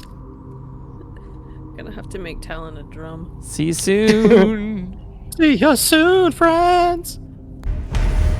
A masterful blending of story and music, The Black Ballad is an epic tale for tabletop role-playing games, centered around the minders of the divine clerics. For this new adventure begins where yours ends, the perfect tale to weave at your table after characters fall to sword or dragon's fire. Explore the setting of the Sunless Crossing in the city of Nox Valar, a plane of divine purpose, a resting place for the souls of the dead as they are sorted into their final destinations. Now a nexus point for a calamity that will shake the divine order and the very cosmos itself. Is your table prepared to deal with the holy wars of the material plane as its bloodshed and brutality invades the sanctity of the afterlife? Can you find purpose in the divine cycle of violence and resurrection? Are you prepared to fight a god over your convictions? We shall see.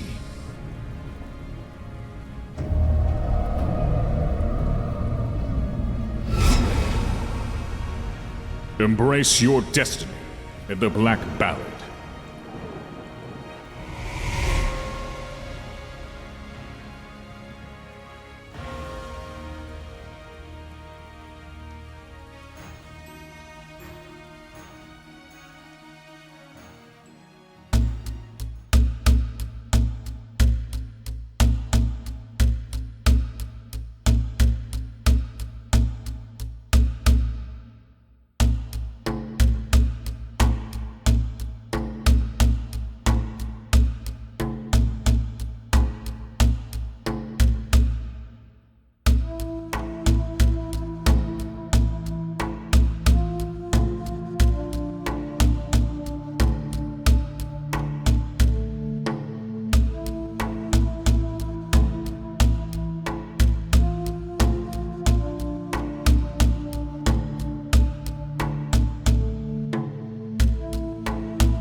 Good news, everyone! We're back from break.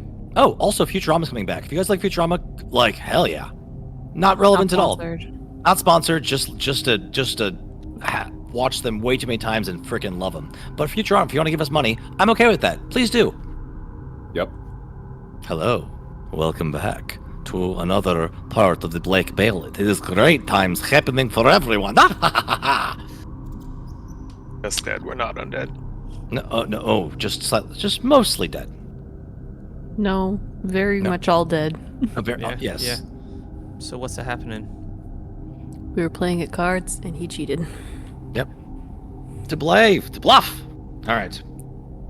I don't know if we can get through a session without some quote of the Princess Bride, but we can try. All right. When we last left off,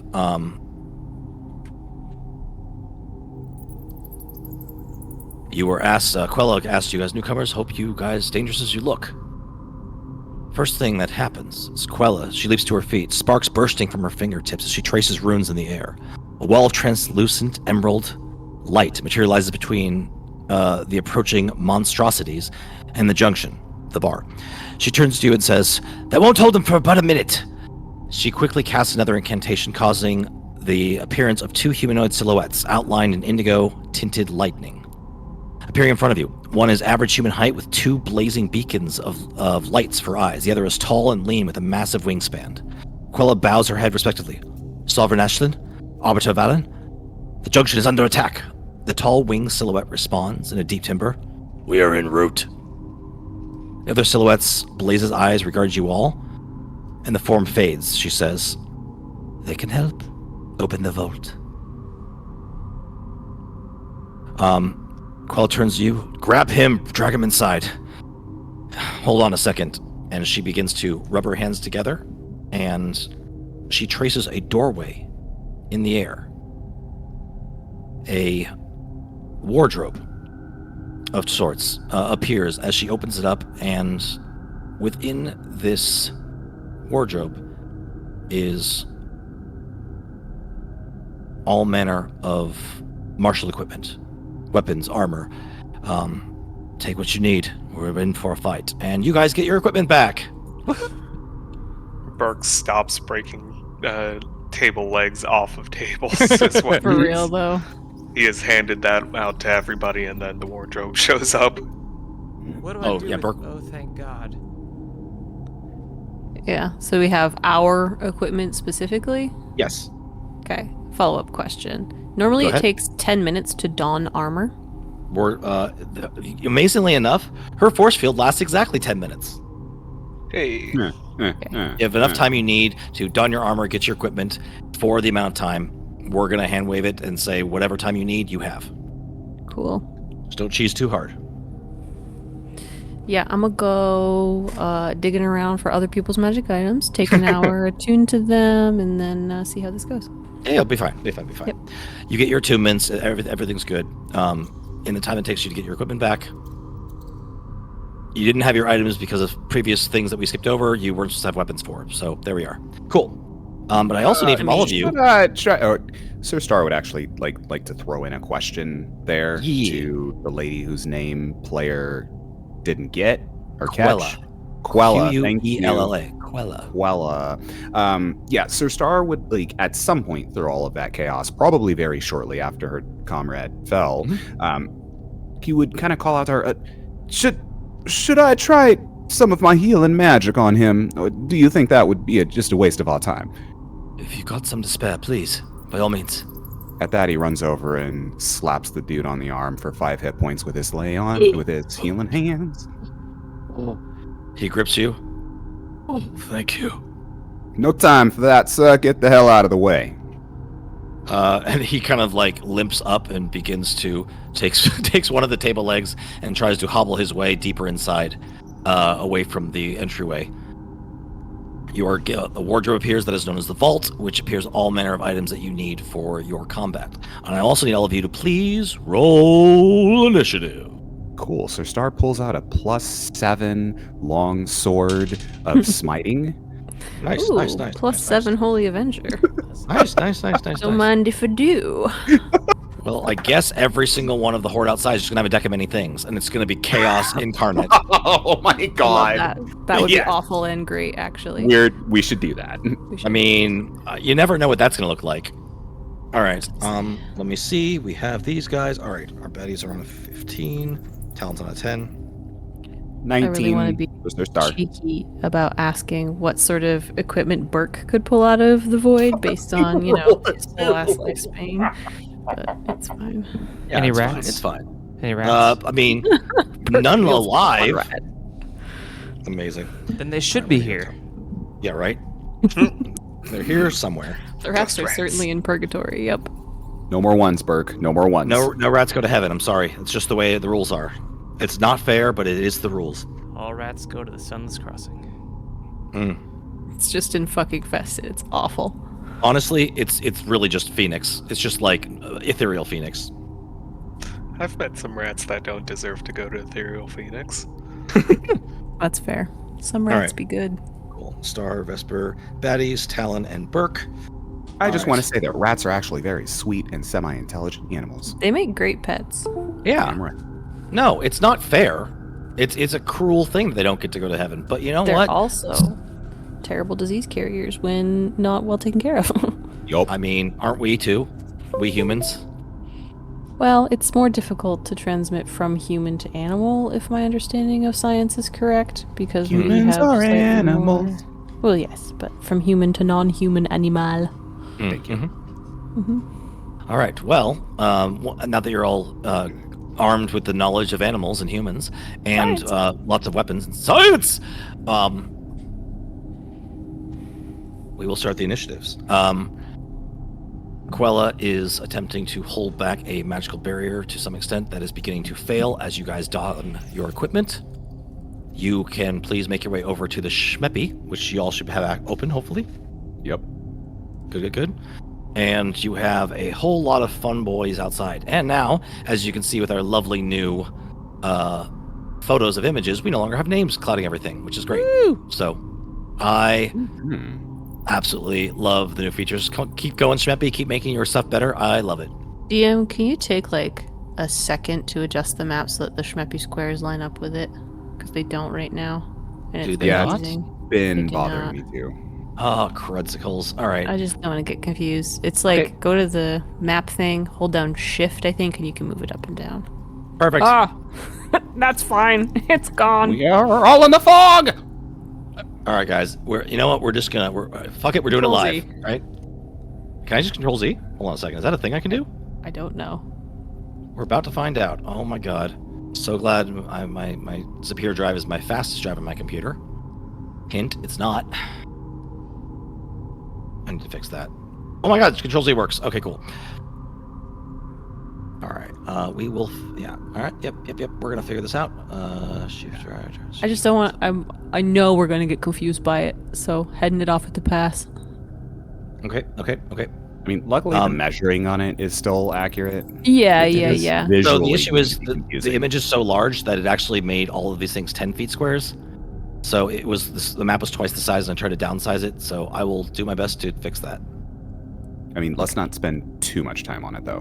Kill it God, again. not Yeah, I thought it would be Alright. an easy fix having Eh, The Yeah. white bar on the left some side. Shmeppy experience. But if I it's not, it's apologize. fine. Yeah, not I the think easiest we should fix. just Oh. go. We're just gonna go Just- for it. The Yep. squares are right. Everybody's pretty close, John. and we're gonna figure it out. Apologies. Okay, it's fine. All right, top of the initiative is Sir Star. Oh shit. So Star is going to use an action to summon his duplicate, Okay. and if I'm correct, it's just 2 squares of this opening for the doorway, right? Yes. It's not like, okay, cool. So 2 squares at the door. Here, let me get a little laser pointer. Door. Yep. Window. Windows. Or that's a back door. And windows and windows and windows and windows and windows and windows. Courtyard. All right. Okay. Yeah. Sir Star's got his sword and shield out. He used his action to summon his duplicate, which you. Let me give you. I'm sorry. I'm giving it to you right now. Thank you. Actually, do you want of an image of yourself? And I'll just write a duplicate on top of it. Sure. Dupe. Because I can You've do that. been duped. You've been duped. Uploading it with the right image.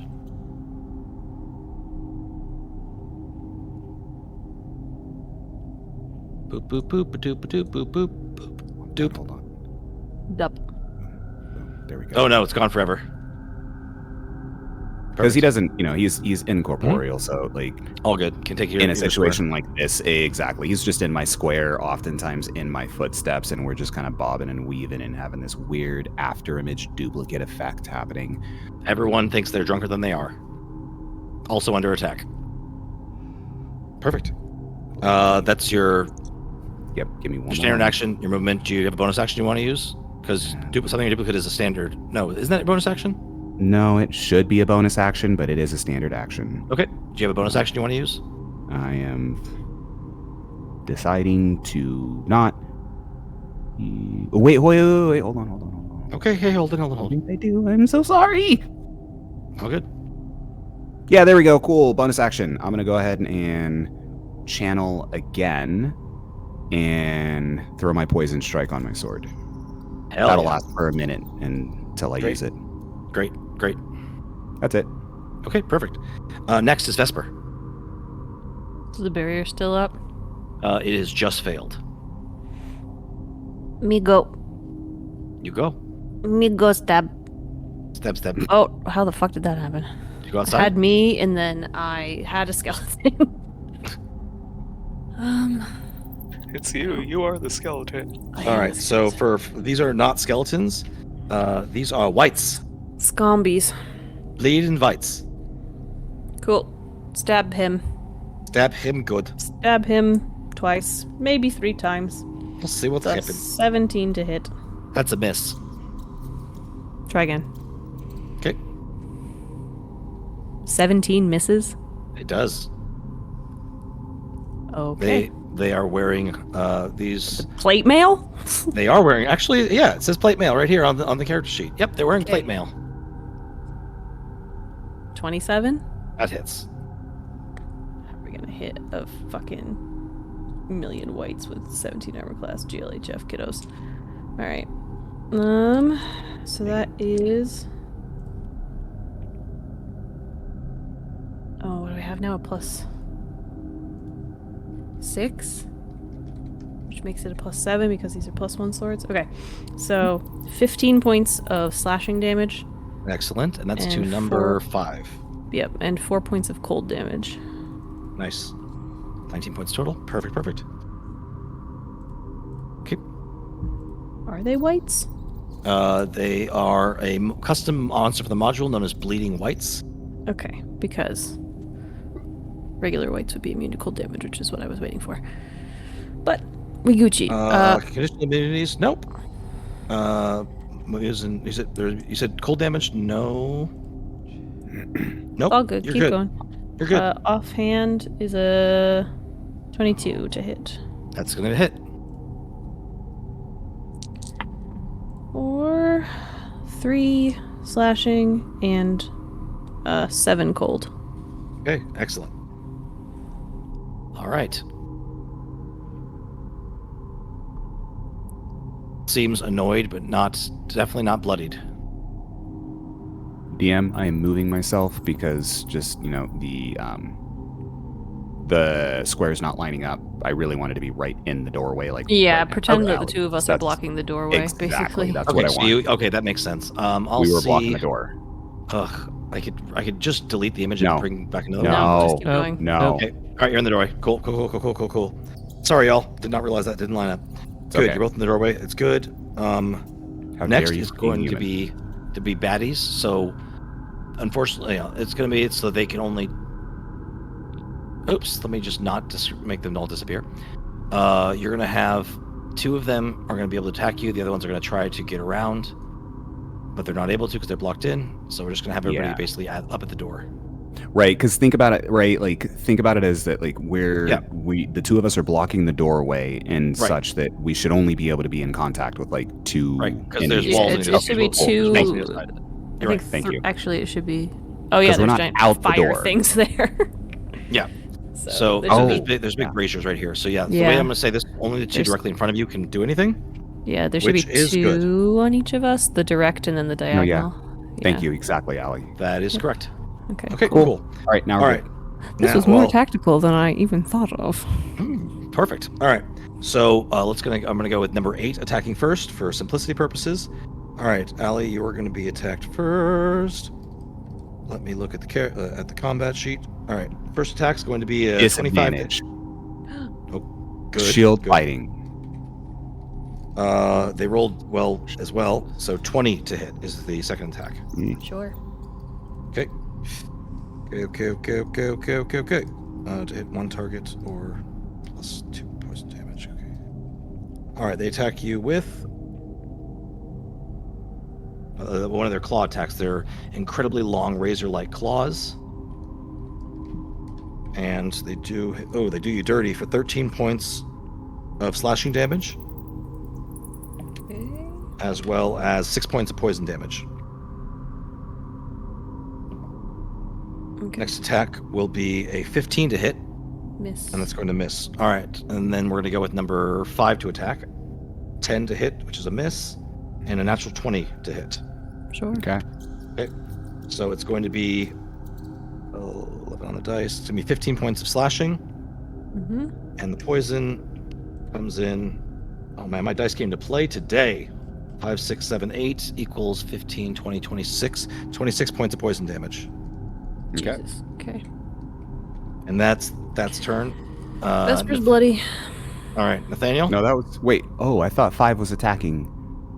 No, 5's the one directly in front of me. I They're was catching how the boxes were attached to things. Okay, I'm not being attacked. Okay. Nope. Never mind. Go Nope. ahead. Nope. Now it's your turn.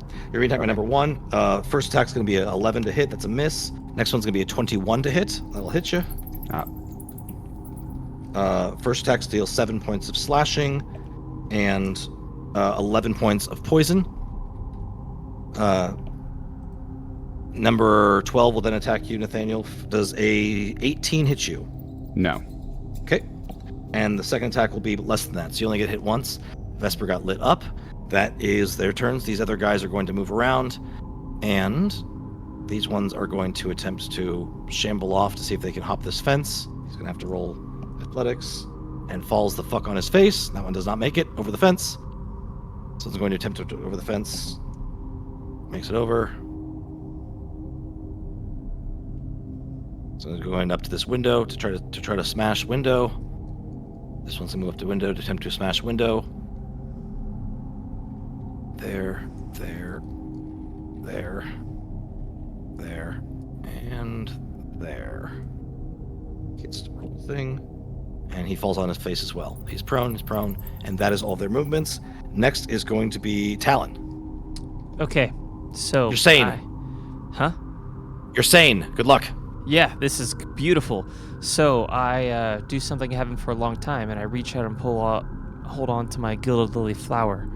Ooh, yes And you do. I sing a short little song and wiggle my fingers in the air, and the symbol that I know will summon my small little fey friend. Yes. Oh, yeah. Anywhere within. I forgot about that. What is it? 60 feet? 90 feet. Range of 90 feet. EY? So can I get? Yeah, thank you for the little token. And You're he welcome. goes. I don't have an image for him yet, but then you're gonna summon him. But we'll Blap. have one. Ooh, Right good in there. the window. Is where he's summoned. In the window? Nice. Oh no, outside. Yeah. Excellent. Outside. Good. So I can see, like, through the window, like, right there, buddy. And What you want? I'll get to, like, mess him up, friend. Go get them. I'll get to his actions in a second, though, because that's my spell. And Love it. then as a bonus action, I will use my mantra of inspiration. And that Oh hell yeah. that song, the little song I was singing to summon him, I'll continue and inspire my allies as I gain a wondrous appearance like I haven't had for a long time. And all of you gain 8 temporary hit points, meaning if we already have 4, we go up to 8. And if you don't have any right now, you get 8. Hey. And you can all move up to your speed right now as a reaction. As long as you haven't taken your reaction yet. Without provoke attack opportunity. Yep. Oh yeah.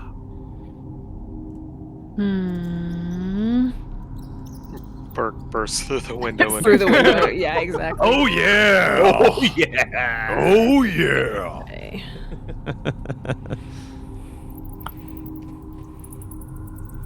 I love it. I love it so much. I think I would like to my way through that wall. that is reductive, and I'm not going to say it. I mean, that's fine. I did. But hey, here's the good news: is it's less than 3 words. Mm-hmm. Just say Burke smash. We'll be good. Tamp. And so everyone's taking their movement? Yes. Yep. We're holding the door. Burke is holding the window now. Oh, door. Cool. Oh, door. So that is all of... Well, okay. So Talon will move here just to get a better eye on everything that happens.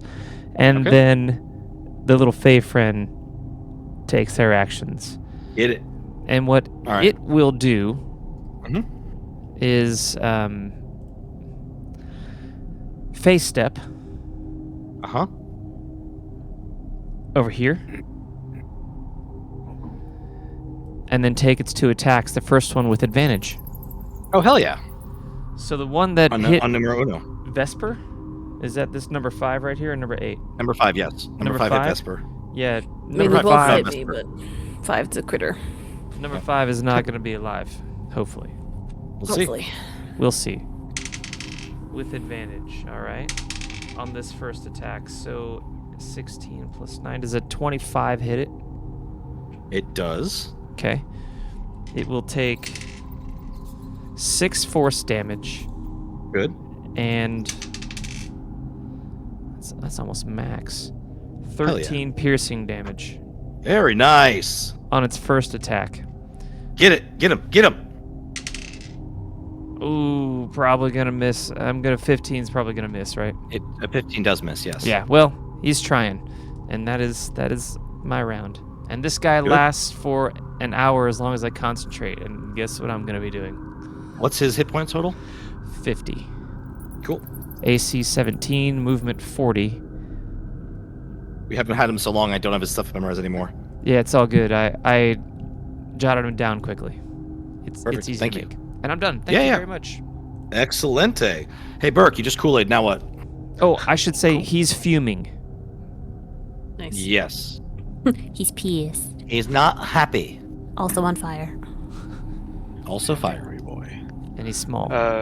Burke is also an angry boy. Burke is going to rage. And then smack the heck out of...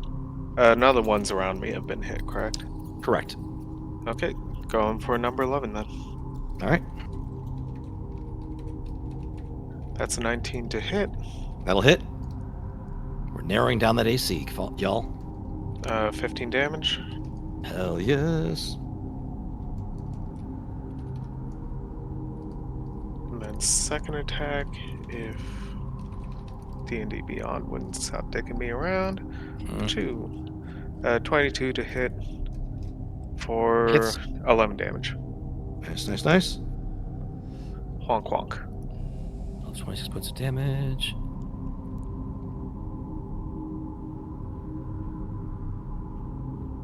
Oh, and I forgot to say this because I was forgetting things.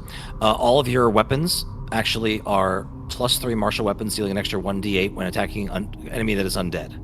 So I That will. seems kind of important. I just noticed that it's a special kind of blade that was in the vault. I was giving you back your own equipment, but you get this equipment instead. I will, Allie, you're welcome to roll 3d8, and I'll add 3d8 plus 12 to the damage total on number 5. Also, I would have hit the first attack. That's if correct. It's a +3 weapon. You know what? So... I will allow. Yes.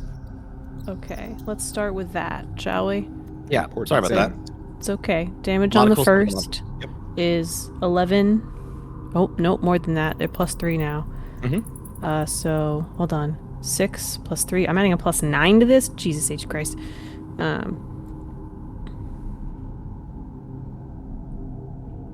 Yeah, okay. Sorry. 14 points of slashing damage for that first attack that missed, but... Yep. And then... Then I think it's So- 3d8 plus, because you already have +1 weapons, so 3d8 I plus Yep. 6. Yep. So 1, 5 for 6. Jesus, another 1. So 7 plus 6 for 13 additional damage on number 5. Very nice. Sorry about that. I was looking at this going, that seems something you should have. And then Burke should also get that additional damage because Nathaniel did not attack. Absolutely, as well. That's correct. Burke, I was good to that. You also get to do additional 2d8 plus 6 damage. Oh, actually, your maul is not magical, correct? My maul is magical. It's a +1. Okay, so you would have been from a 15 to a 17, correct? With a +3 weapon? That still misses. I didn't roll a miss. Talon's guy rolled a miss, but he Talon rolled a presumably miss. doesn't have a +3 weapon. He does not. He was not here for the vault. Nope. Can he wield a sword for a medium-sized creature? Can you I just mean, wield? No, whatever. I'm kidding. With the longsword. yep. 9 damage total. Thank you. We're learning, friends. We're learning. Cool. Thank you. Thank you. All right. So Burke, that was your attack. Very good. Very good.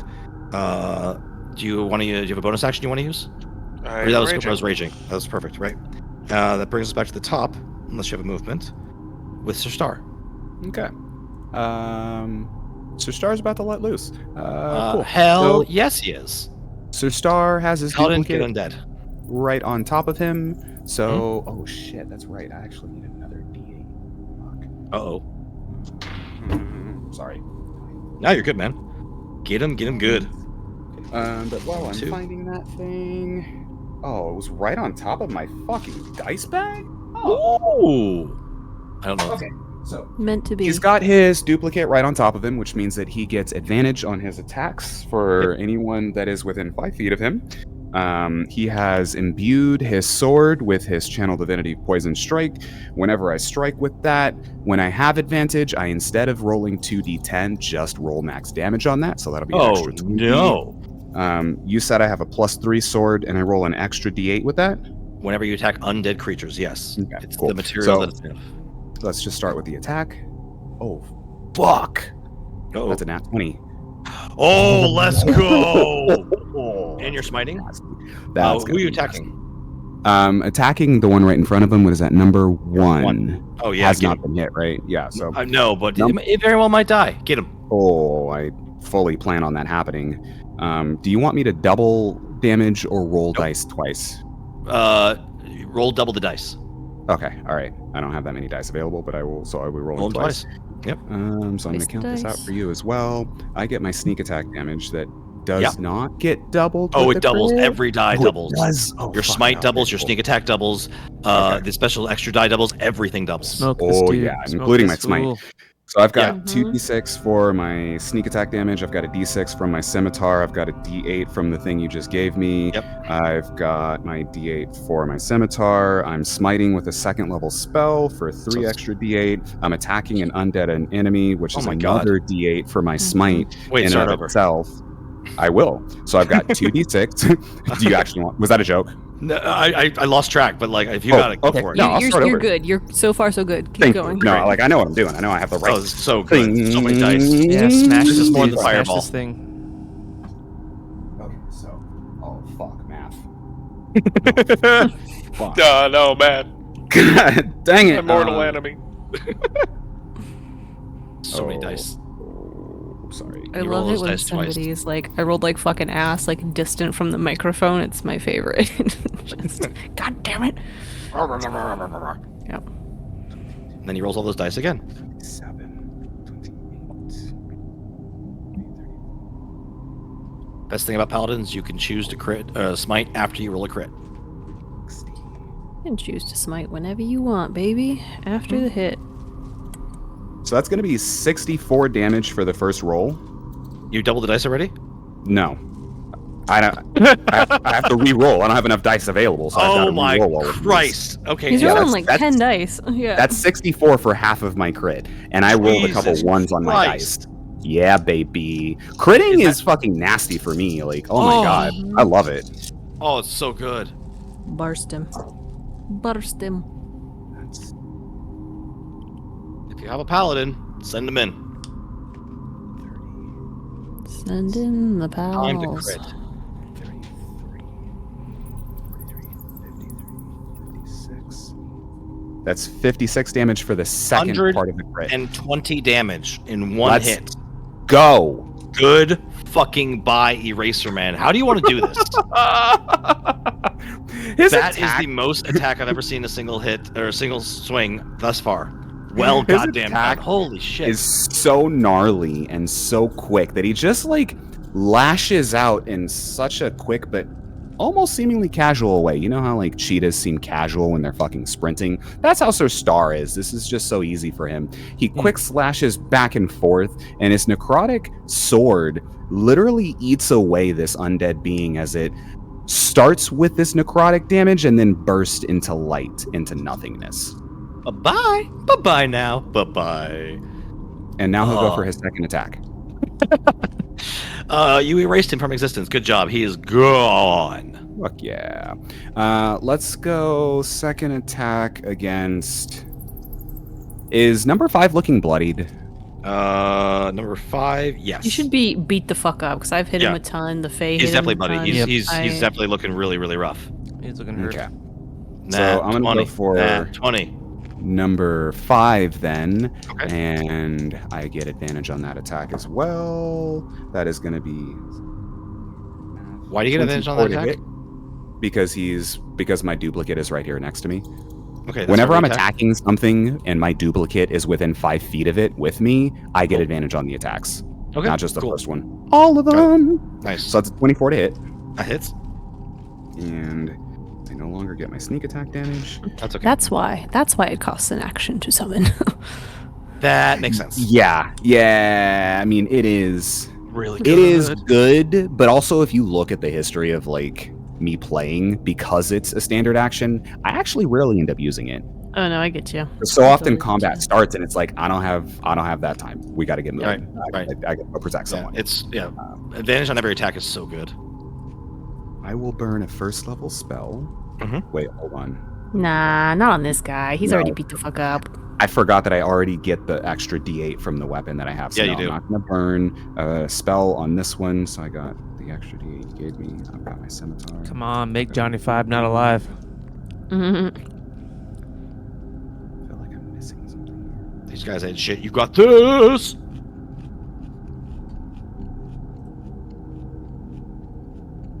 No, that's right. Okay. No shit. No shit. Not going to be.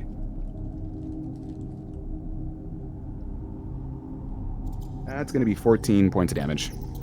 14. Mm-hmm. Sure. You sure? Not a 15. It's totally 15. You say shit like that, and then it actually makes me second guess myself, and I'm like, wait, hold on, did I? Your miss weapon is now a +3. something? Oh, bro! So it's not 16. I missed damage on the last attack too, but that doesn't matter. That's be So right, I get an extra +2, so that's 16. So 16? yes, that is 16 points of damage. Thank Okay. you for the reminder on that extra 2 points. Now Mhm. that we got the extra 2 points, how do you want to do this?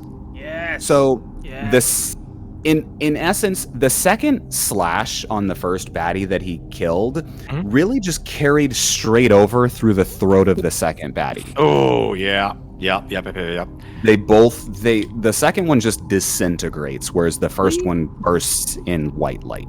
I'm Right, really right, picturing that moment in so many animes where you see the sword in the sheath move slightly, but the sword never leaves the sheath, and all of a sudden there's multiple parts of a guy in front of you, just gone, just goodbyes. Yeah, let me remove that problem from existence. Goodbye. Bye. Fucking excellent turn, sir. I have. Oh my god, that feels. Oh, good. ooh, What a ooh, nice crit. got shivers. Ooh, nice. Vesper. So So Star just showed you how it's done. Do you want to show him a lesson on the way you do things? I look at him and I go, "You're my favorite," and then I turn. He just Bleeding. responds with obviously. Yeah. Obviously. Burke in And background I'm, goes, "Oh, It's okay, Burke. You can. Don't worry, Burke. You're my favorite. Oh, always. nice." All right, I'm rolling a +13 to hit, which feels dirty. I love it.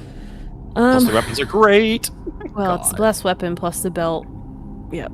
So. Well, that's right. I gave you that belt of stupid strength. You did give me the belt of stupid strength, which is why I'm adding a +9 to damage like a flat. Oh my god. Which makes this a 31 to hit. On Yeah. Okay. I'll allow it. I'll say that hits. I'll say that First hits. attack. Yeah, I'll say that hits. All right. Great shot. That's you're hitting a number what? 8. 8. The one you can hit. Duh. Yeah. So that is 11 plus 9 is 20 points of damage. Fuck yeah, it is. First attack. Second attack. I rolled an 18 the first time, and I rolled a 19 this time, so that's 32 to hit. That's good. All right. And this one, holy shit. Business. This is so many. 14 plus 9 is 23 points of slashing damage. Very nice. Plus 6 points of cold damage. Nice. And I'm going to make this a pushing attack. Yeah. So he has to make a strength saving throw or be knocked back. Knock back or knock prone? Pushed back 15 feet. Okay. What is the DC there? Oh god. My DC goes up 18. Does not matter. He does not make it. Okay. He gets pushed back into... Wait. He rolled a 17. Well, that's not enough because he needed an 18. No, it is not. That's right. Okay, cool. I just want to let you know. That's how that works. I was like, oh wait, he actually has strength is a class save for him. Or yep. Not enough. And he takes an additional 8 points of damage. As he gets pushed back? Yep. So he careens into number 13, and you can decide what happens from there. Okay.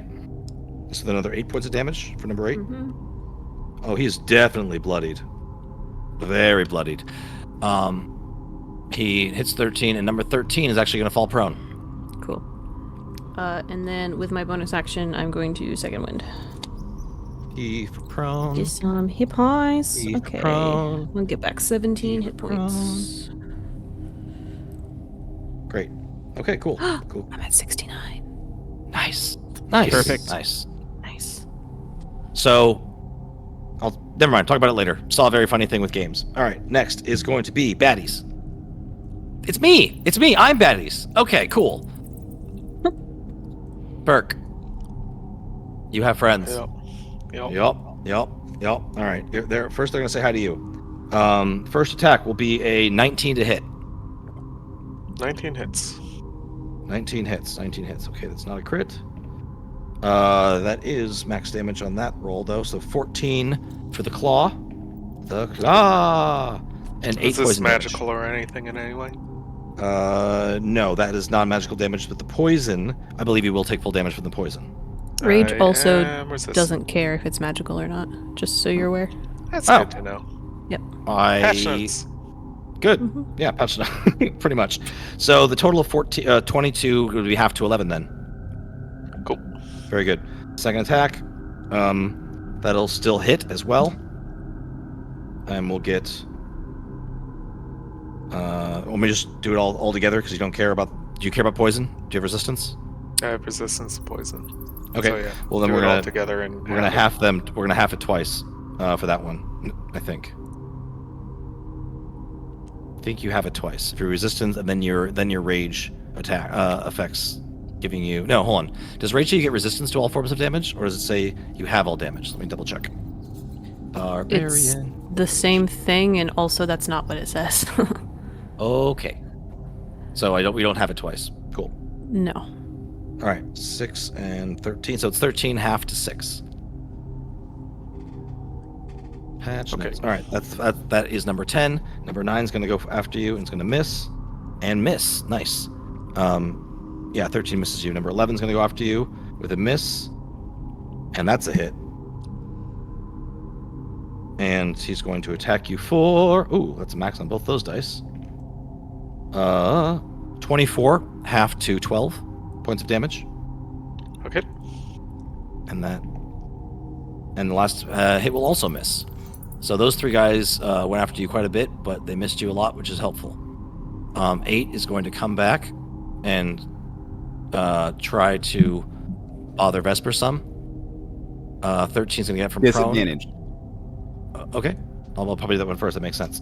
First attack is a good because that's a nat 18, and the second one is a nat 12, which brings it to Vesper. I believe 19 still hits you. Is that correct? Yep.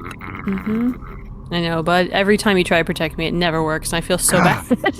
My AC is good. It's not your fault. Like reaching out and like connects with the block, but it like somehow seems to like skate off the shield and still fucking hits you. And like he just looks fucking irritated every time it happens as he looks back at his shield. Like, what the fuck is happening?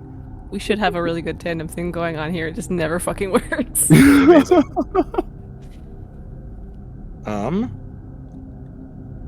Okay, Whisper just excellent. flies in To their 21 face. points of damage to you, Is that Vesper. both? Yes, both combined. damages? Okay. Yeah, the 8 is there's 13 of slashing and 8 poison. And one more attack of a total of 16, which I believe is going to miss you. Okay. This guy's going to get from prone and attempt to come in. Come right here as well. Vesper, you're getting some love. That's a miss. And second one, I believe, will be a hit with a total of 20. Wow. These dice are mean. 12 and 12 is 24 points of damage. Vesper's looking very bad.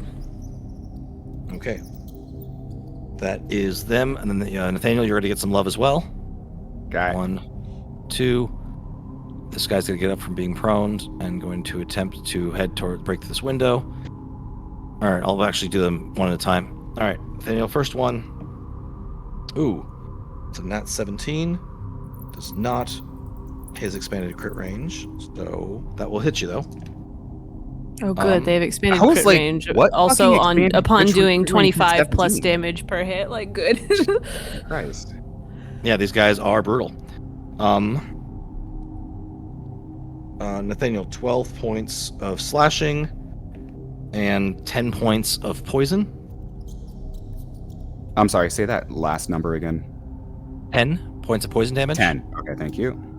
And the next one will be a nat 20. So we're going to go with, very low on the dice, which is good.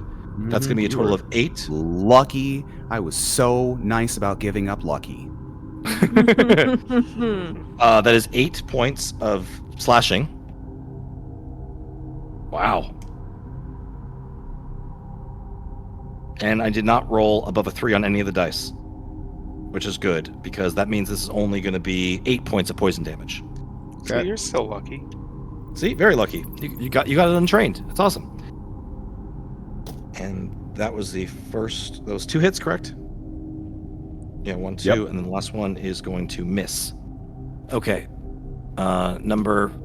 This guy is going to attempt to break through into this thing. He's going to attack the window. And somehow fucking miss the window. Second attack is that will definitely hit. And he's going to smash through the window and get inside. Hey, Talon, you have a friend. Not This for guy's gonna long. Not for long. This one's going to head over here. This one's going to get up and head over here. This one's going to get up and head over here. All right, that is them. Speaking of which, Talon, it is your turn. Sweet. So, like, I know the things aren't lined up exactly, but I'm going to move, not, on him, but, like, there? Yeah, so, one... Yeah, that's about concussive right. blast out the window away. Yeah, exactly. And, Thunderwave, thank you. That's you, Brain. exactly what I do. Thunder wave on that fool who broke through the Clickety window. clap, clap. Perfect. On that Get window. him. All right, he makes a save. I'm What's going to the DC? cast it as a 5th level spell. Oh, no. That hits all of them, right? No, it doesn't change the range. It just makes it hurt more. It's a 10 foot, 10 by 10. It is a 15-foot cube originating from me. Okay. So you could probably hit 6 as well then. These dudes, over here, will bap. I mean, if you want to get right up in his face, you could probably hit. Can you hit 2, 3, and 6? Don't want to get right up in his face. I mean, that's probably smart. So I'm good with hitting those 2, but they need to Great. make a Constitution saving throw. Okay. You actually can hit 3, 2, and 7 from where you are if you want. If the DM rules that it can go through the wall. If not, Thunderwave's then down. You'll blow out the window to 2. I'll allow it. Yeah. You blow out the window. All the windows in this place are gone. Fuck windows. Yeah. It'll be 4, 2, 7, and 3, or 4 and 6. Well, 6 and 4 definitely. I don't know if you can get all of them then. no, you can get 6 and 4 or 4, I want to get 3, the 2, ones that 7. came in the window. Yeah, Yep. so You can still get 4 4 regardless. Yeah. 4 and 6 and I is, want to is put what him I would outside. do too. Okay, great. So it's still spell save DC for both of them. Okay. They All got a right. Constitution save. All right, they roll a con save of 11. Nope. I feel like that's a good roll. And then a 6. Nope. Okay. So neither of them make it. So, All Kool-Aid. So they are pushed 10 feet away from me. Okay. Bam, bam. Bam, bam. And that's perfect. So 4 and 6. And they take 2d8 plus 5d8 damage each. Yep. Fully. Oh, God.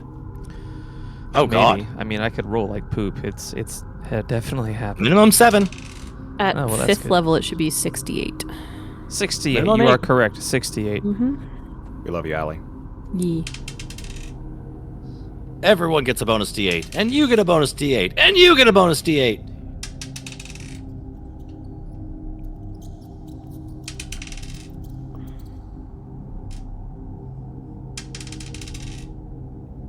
Mm-hmm. 30 points of damage. Nice. Thunder to both damage. 6 and 4. Wait. Great. Great. Great attack, dude. That was great. Thanks. And then I go, Fate time. almost. My friends, look at me for a moment. You're all doing so well. I love you, and you're going to wreck these fools. And if you guys need it and want to, and you looked at me, you get 8 temporary hit points. And you Yup. can take your reaction to move your movement now without taking So- attacks of opportunity. If I take a step back, is Mhm. it more of a bottleneck situation, DM? Can only one of them a turn get to me? So the way I'm picturing this is the two of you are side by side in the door frame. Right.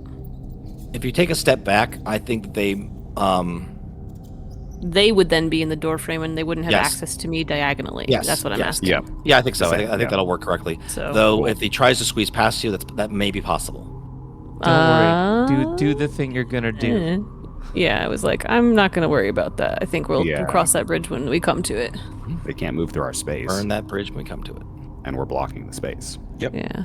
So, But And I will 8 temporary hit points to y'all, follow and lead. yep, move. mhm. Great. Has Oh, everyone there's moved and so done their much thing? that we're not lined up. Yep. You got something you want to do? Real quick question: how tall is the roof inside the inn? 20 feet. Okay. Burke will move back through the window a bit To the wall. to the To the walls. walls. Cool. And then BAMF! Stabbing Great. McGee on number 8 All right, Matt McGee. Stab. with Side advantage. note. Mhm. Side note: Burke does not have sweat or balls, so the song's not very I important. rolled a 19 or a 12. I'm Yeah. going to take the 19. He does. They're just not his. Does a 28 hit him? I hate that. I hope so. 28 hits. Great. Great. Stab him. Stab him till he dies. So hit more? that Everything is... missed. That's nice. 5 force damage. Okay. That's not as good. And 10 regular damage on the first attack. Okay. So 15. Is that 8 still up? Yes. Okay. Well, he's going to get stabbed again. Stab him again. Probably not. Not when I roll a 3. Probably not. Gonna guess a 12 doesn't hit. It does not. But, you know. It's what he can do. Perfect. It's great. Great turn. Oh, that's a bonus action. He can still Yes. actually move. Yeah. He provokes opportunity if he does, though. Nah, he's gonna stay there. So, I'm good. I'm done. all right. Thank you. Burke. You gonna flail your maul through the window? Yep, Burke is going to first use his giant get big ability Nice. and bump up his size. Nice. And we'll be doing I got an this. extra 1d6 on one of his weapon attacks. Do you want to be fat or tall? Tall. Tall, please, to block the window. Nice. Or both. That is I fine. mean, you should be both technically. You are a Yeah. 10 by 10 now, but Yep. This is less horrifying. We'll go with that. Okay, and then I will do my attacks on 11. Great. First one, 26 to hit. That's gonna hit. And what for? 13 plus another d8 plus another d6. Okay, that is math 22 damage. Nice. 13, 29 more. Okay. I am a ding dong. I'll work on I'm it. a ding dong doofus. Ding- All right, Ding a ding dong doofus. it's okay. All right. That was the your second first attack? hit. Yep, second hit is for 14 damage. Okay. Still up, but looking rough. Cool. That's Burke's turn. All right. Sir Star? All right. Sir Star, seeing the state Vesper's in, is going to look over to her Bid. and say, you might want to try dodging. And he'll just kind of slap her on the arm as he smiles. And with that, he'll cast protection from Thanks, Piccolo. evil and good on her. Literally the spell I have saved in my sword. I was just like, oh my fucking god, that's my ding dong doofus moment right now. Amazing. Mhm. I was thinking the same thing. I'm like, yeah, we definitely should have gotten this going sooner, but you're getting slapped around. So that's his action. He's going to use his bonus action to cast Branding Smite on his sword. That lasts for a minute, and that's his turn. Great. Sweet. Great. Perfect. Ding Dong Doofus, it's your turn. Me. Is Talon, is your Fae tiny or small? He's small. Oh, dang it. Okay. Can I like it's temporarily? Yeah, they're small. Can I like dip into his space to whack as long as I don't end my turn there, DM, since he's an ally? I'm fine with that. Okay. I mean, he's going to be mad at you. He might set you on fire because he's angry, but there's no mechanical No, he likes benefit me. or His benefit. daddy loves me, so it's fine. I mean, this is true.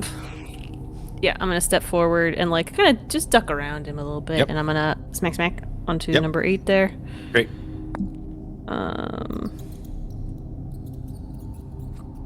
Well, that's a 5, but that's an 18.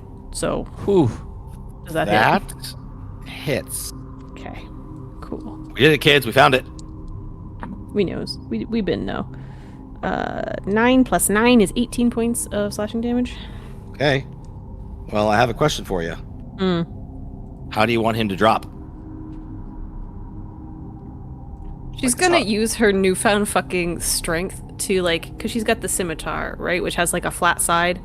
Yep. So she like slides it in between the ribs and then like just pulls up as hard as she can and like flings him into the roof, like bang, Nice. just yeets him. Big yeet. Excellent.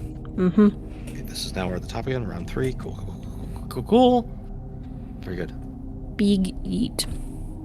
Big eat. Dead to death again. And then I will give some love to number 12 there. Well, has number 12 been hit? He has, right? Number 12 has not been hit. Number 11 has been hit. Oh, well, I can't reach him, so. Number 4, number 6 have been hit, and number 11 and number 1 is I'm sorry. Number 1 got erased from existence. dead. Number one never existed actually. Go for 13, I think. Okay. Maybe take some heat off of Burke. We'll see. That's a lot. 12 plus 13 is 25. 5. Yeah. All right.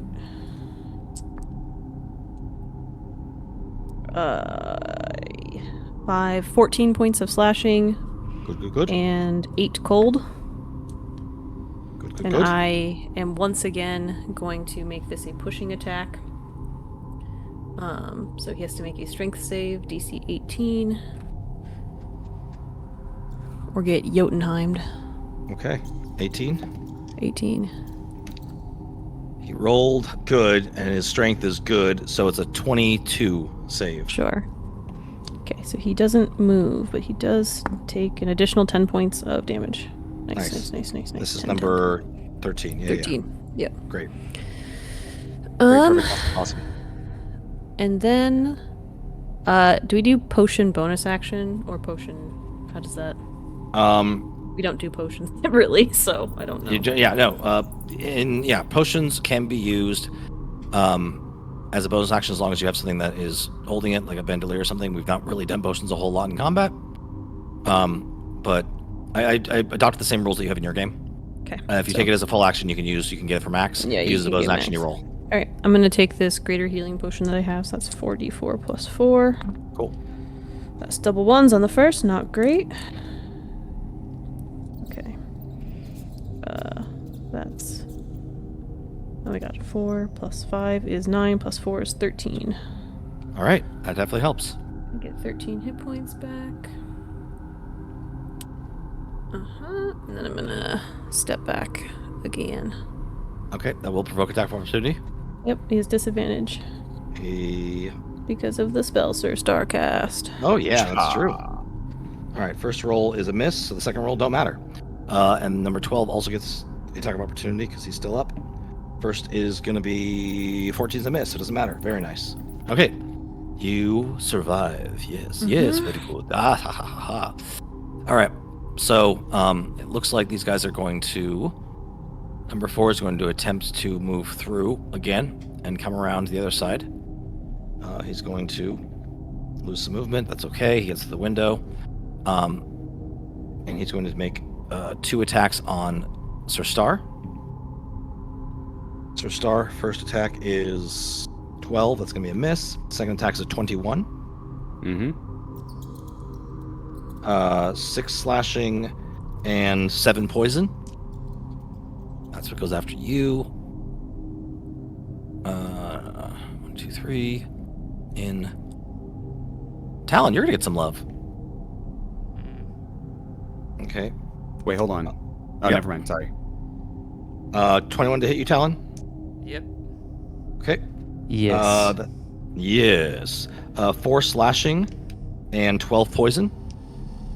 Second Well, attack will be... That guy's gonna get blown away. Yeah. Second attack's gonna be a 19. Yeah, you will hits take...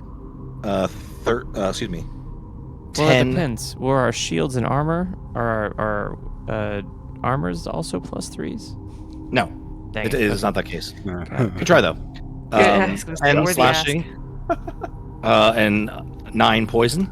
So Your Fey friend's also going to attempt to get lit up. So by 19 thir- total on that guy? Yes, yes. Jesus. All right, we got your Fey friend is going to get hit. I'm assuming their AC is... Wait, I have it. Nope, I don't have to assume shit. I have their AC 17. We're good.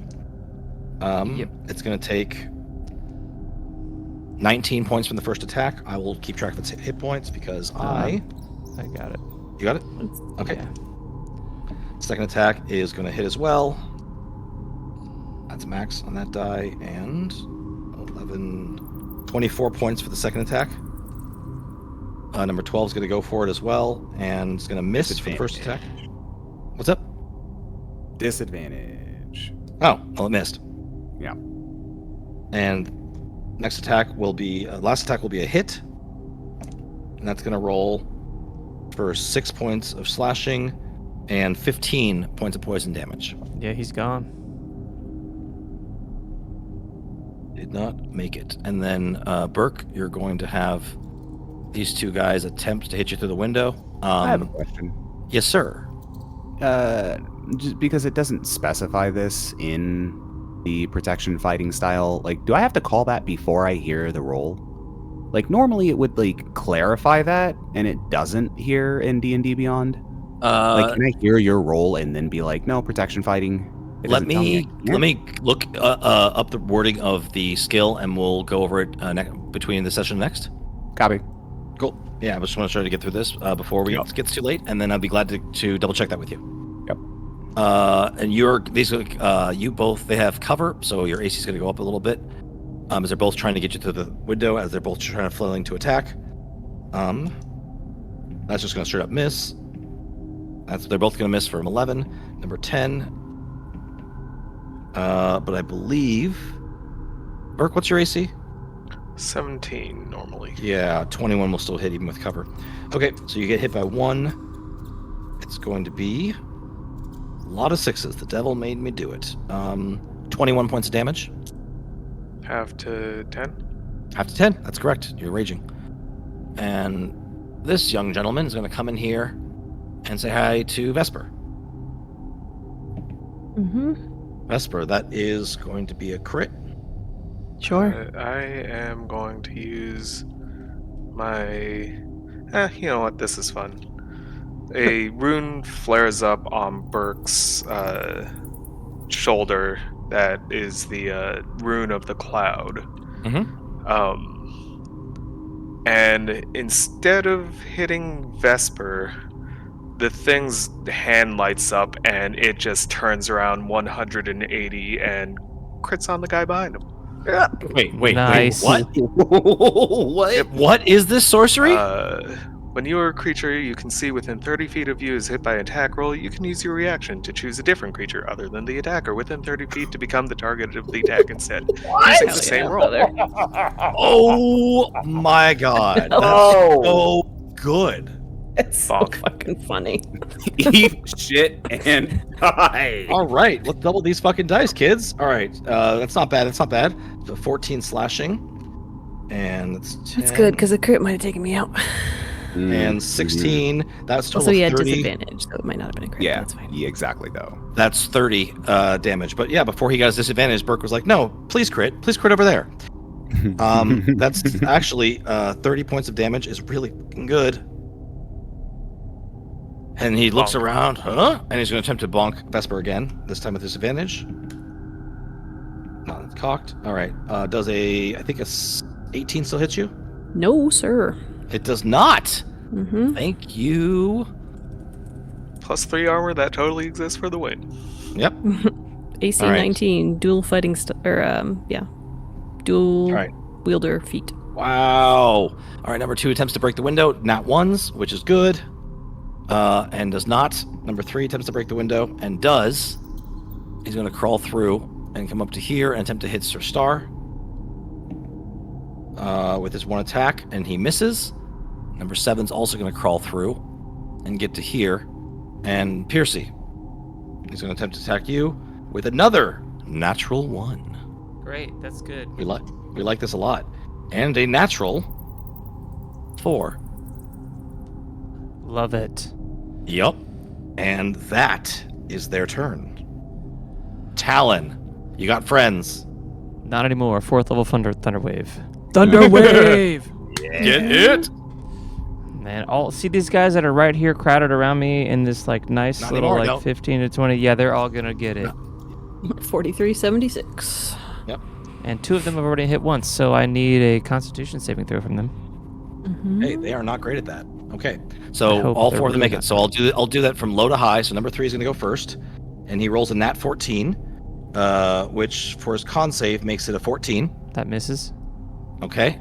Number 4 rolls a 16. That misses. Okay. Number 6 goes. He rolls a 15, which misses, and 17 is natural 20. Is going to make it. That's the only one that makes it. Right. So he's not moved back and will take half damage. The other 3 move back 10 feet, hopefully out the flippin' windows. Okay. If not against the wall, maybe taking more damage because they're hitting the wall. Oh yeah. If they can't move back, they're going to take falling damage effectively. But I'm gonna roll the 5d8 first. 8. Love it. 5. No, that sucks.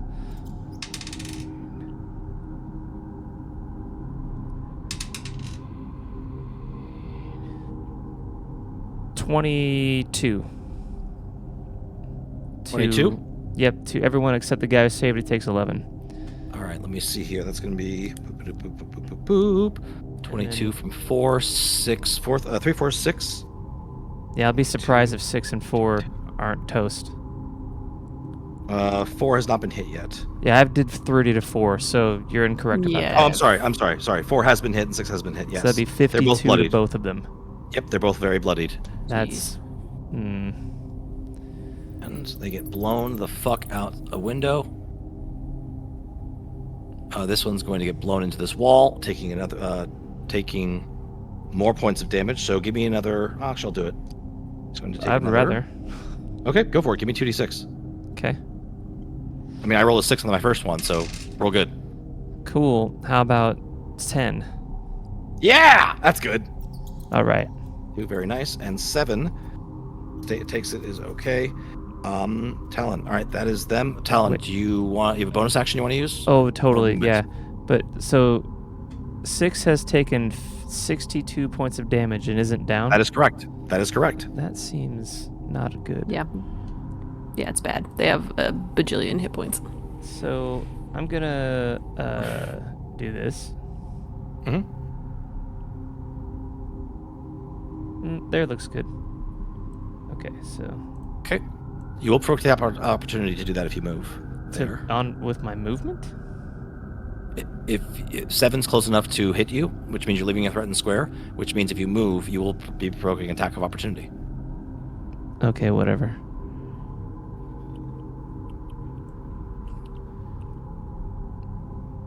Okay.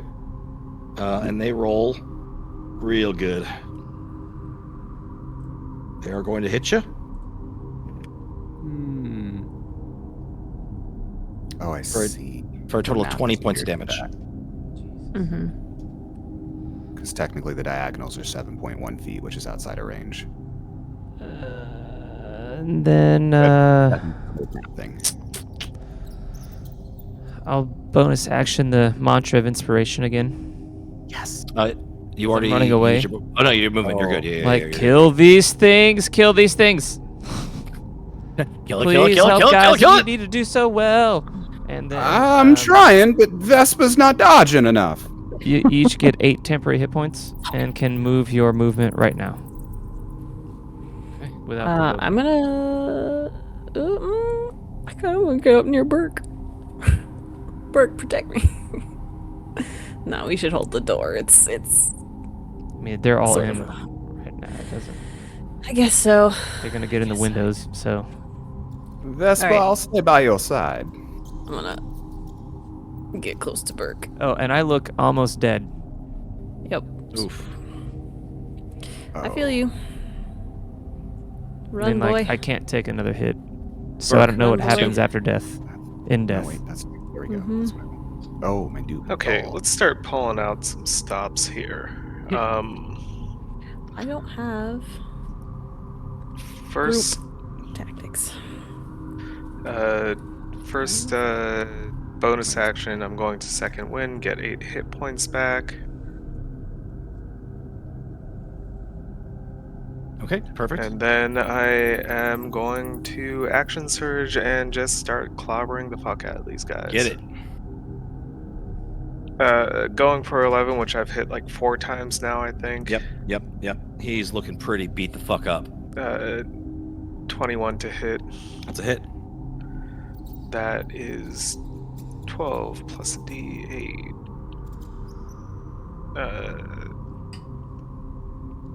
Math. 18 damage. You sure it's 18? Yep. You get your plus 3 in there? Yes. All right, still up. Okay, I'll hit it again.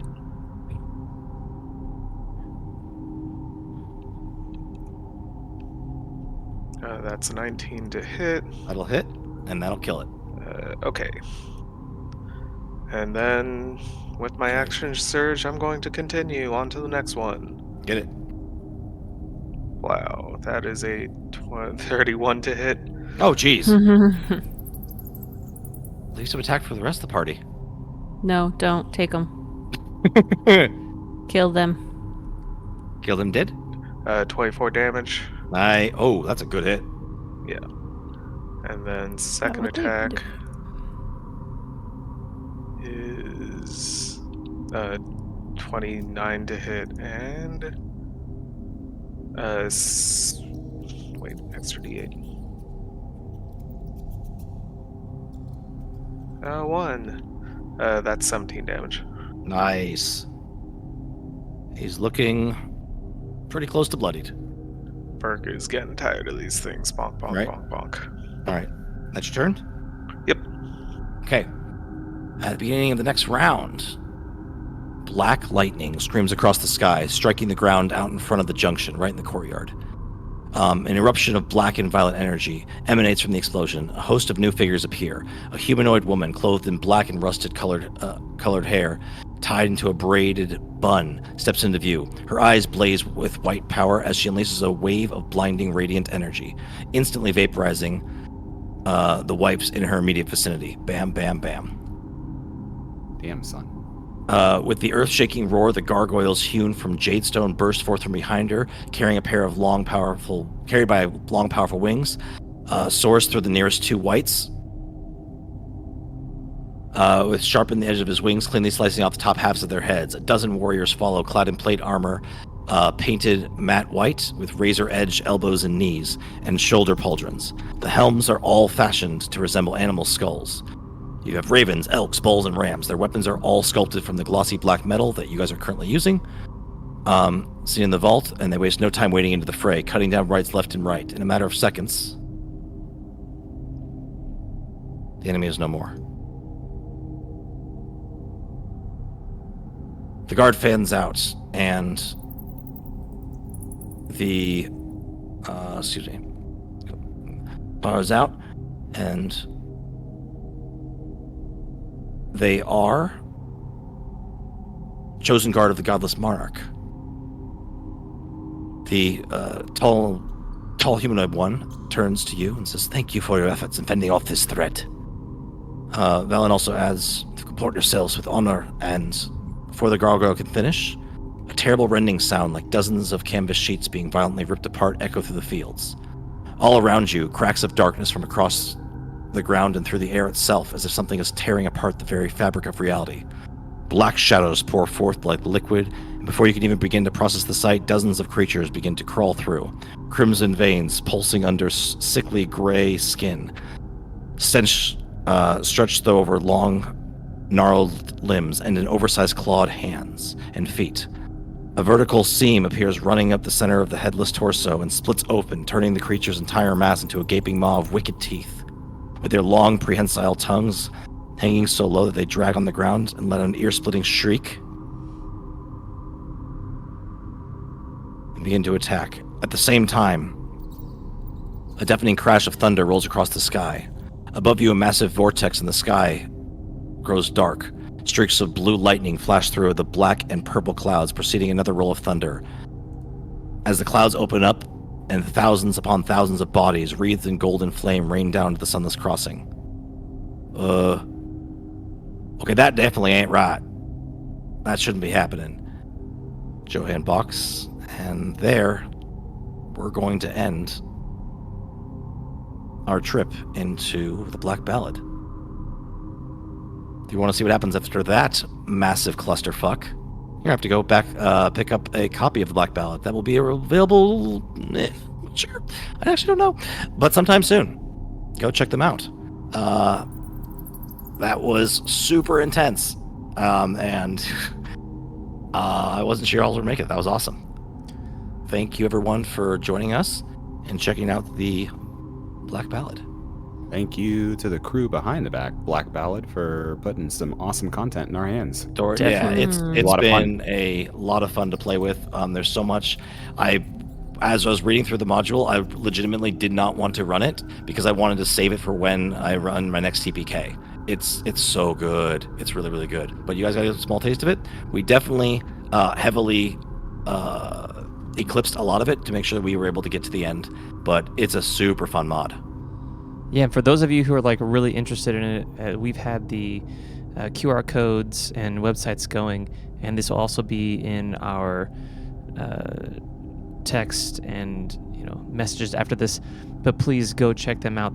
Their backer kit is still up. You can check it out, and you can find this content and get a hold of them at thestorytellersforge.com if you really liked this taste of the setting and the beautiful art that you saw in the background behind us. Yeah, by that's the all their team. stuff. Really, really cool. And you can actually pre-order the Black Ballad on their backer kit. So it's up there. So if you click on the QR code, you can pre-order it. I know I already have a copy, and I cannot wait for the rest of the module because it's awesome. Don't forget about Yeah. that dope-ass music that comes along. Oh, that's Yeah, right. Yeah. yeah. One thing that I totally did not even forgot to mention was that it's based on a rock metal opera, and so it's meant to be played along with a dope soundtrack. There's a lot of cool audio pieces that we have as well. I had to cut some of the cool accompanying voice recordings that generally played during the start, just for brevity's sake, unfortunately. But there's tons and tons of cool stuff. You only got about probably 30% of everything that we have we could have gone through. I wish we had more time. Yeah, But they're super great project. voice actors. Great voice actors that do that. And Diamorte's the band. Go check them out. They're Yeah. also amazing. And some of those guys are old friends of mine. We used to play some shows back in the day in other bands. Anyways, You can thank either you guys go so with much. the full metal lyrical version of their music, or you can go with the more orchestral version of their music for that nice background D&D music. Mm-hmm. Yeah, it balances with the setting really well. So go check them out. Big love sent out to them. And we are the Fables of Alaemyr. If you guys like what we do, we run our game, which we alluded to. We had obviously a lot more lore than we were able to go into now. On our normal Twitch stream, which is on every other Monday. Our next stream for our game will be on the 29th of this month. So just a week from today. You can check us out on all of our socials, QR codes in below me, my DM kind of persona, as well as fablesofalaemyr.com. All of that stuff will be in the description. And if you want to catch up on some episodes and see what we've been up to for our last 8 episodes or so, we're on YouTube. So once again, Fables of Alaemyr. Thank you guys so much for coming and listening with us and having fun exploring this mod with us. It's been a lot of fun. Yeah, cheers, guys. And sincerely thanks to the cats at Storytellers Forge. Yeah, you guys are awesome, and I cannot wait to see you at Gen Con. Hint, hint, please come to Gen Con. I'll be there. We'll be there with the real thing. Yeah, which is more cool mods, which we will have to talk about later. All right, guys, thank you so much. Have a wonderful evening, and I hope you survive the end of the world that's happening in the afterlife, or wherever your apocalypses may take place. Wherever you get Or your the real life. podcasts. Good night. All right, yeah. Good night. Good night. Bye. So long, farewell, Elvita saying goodbye.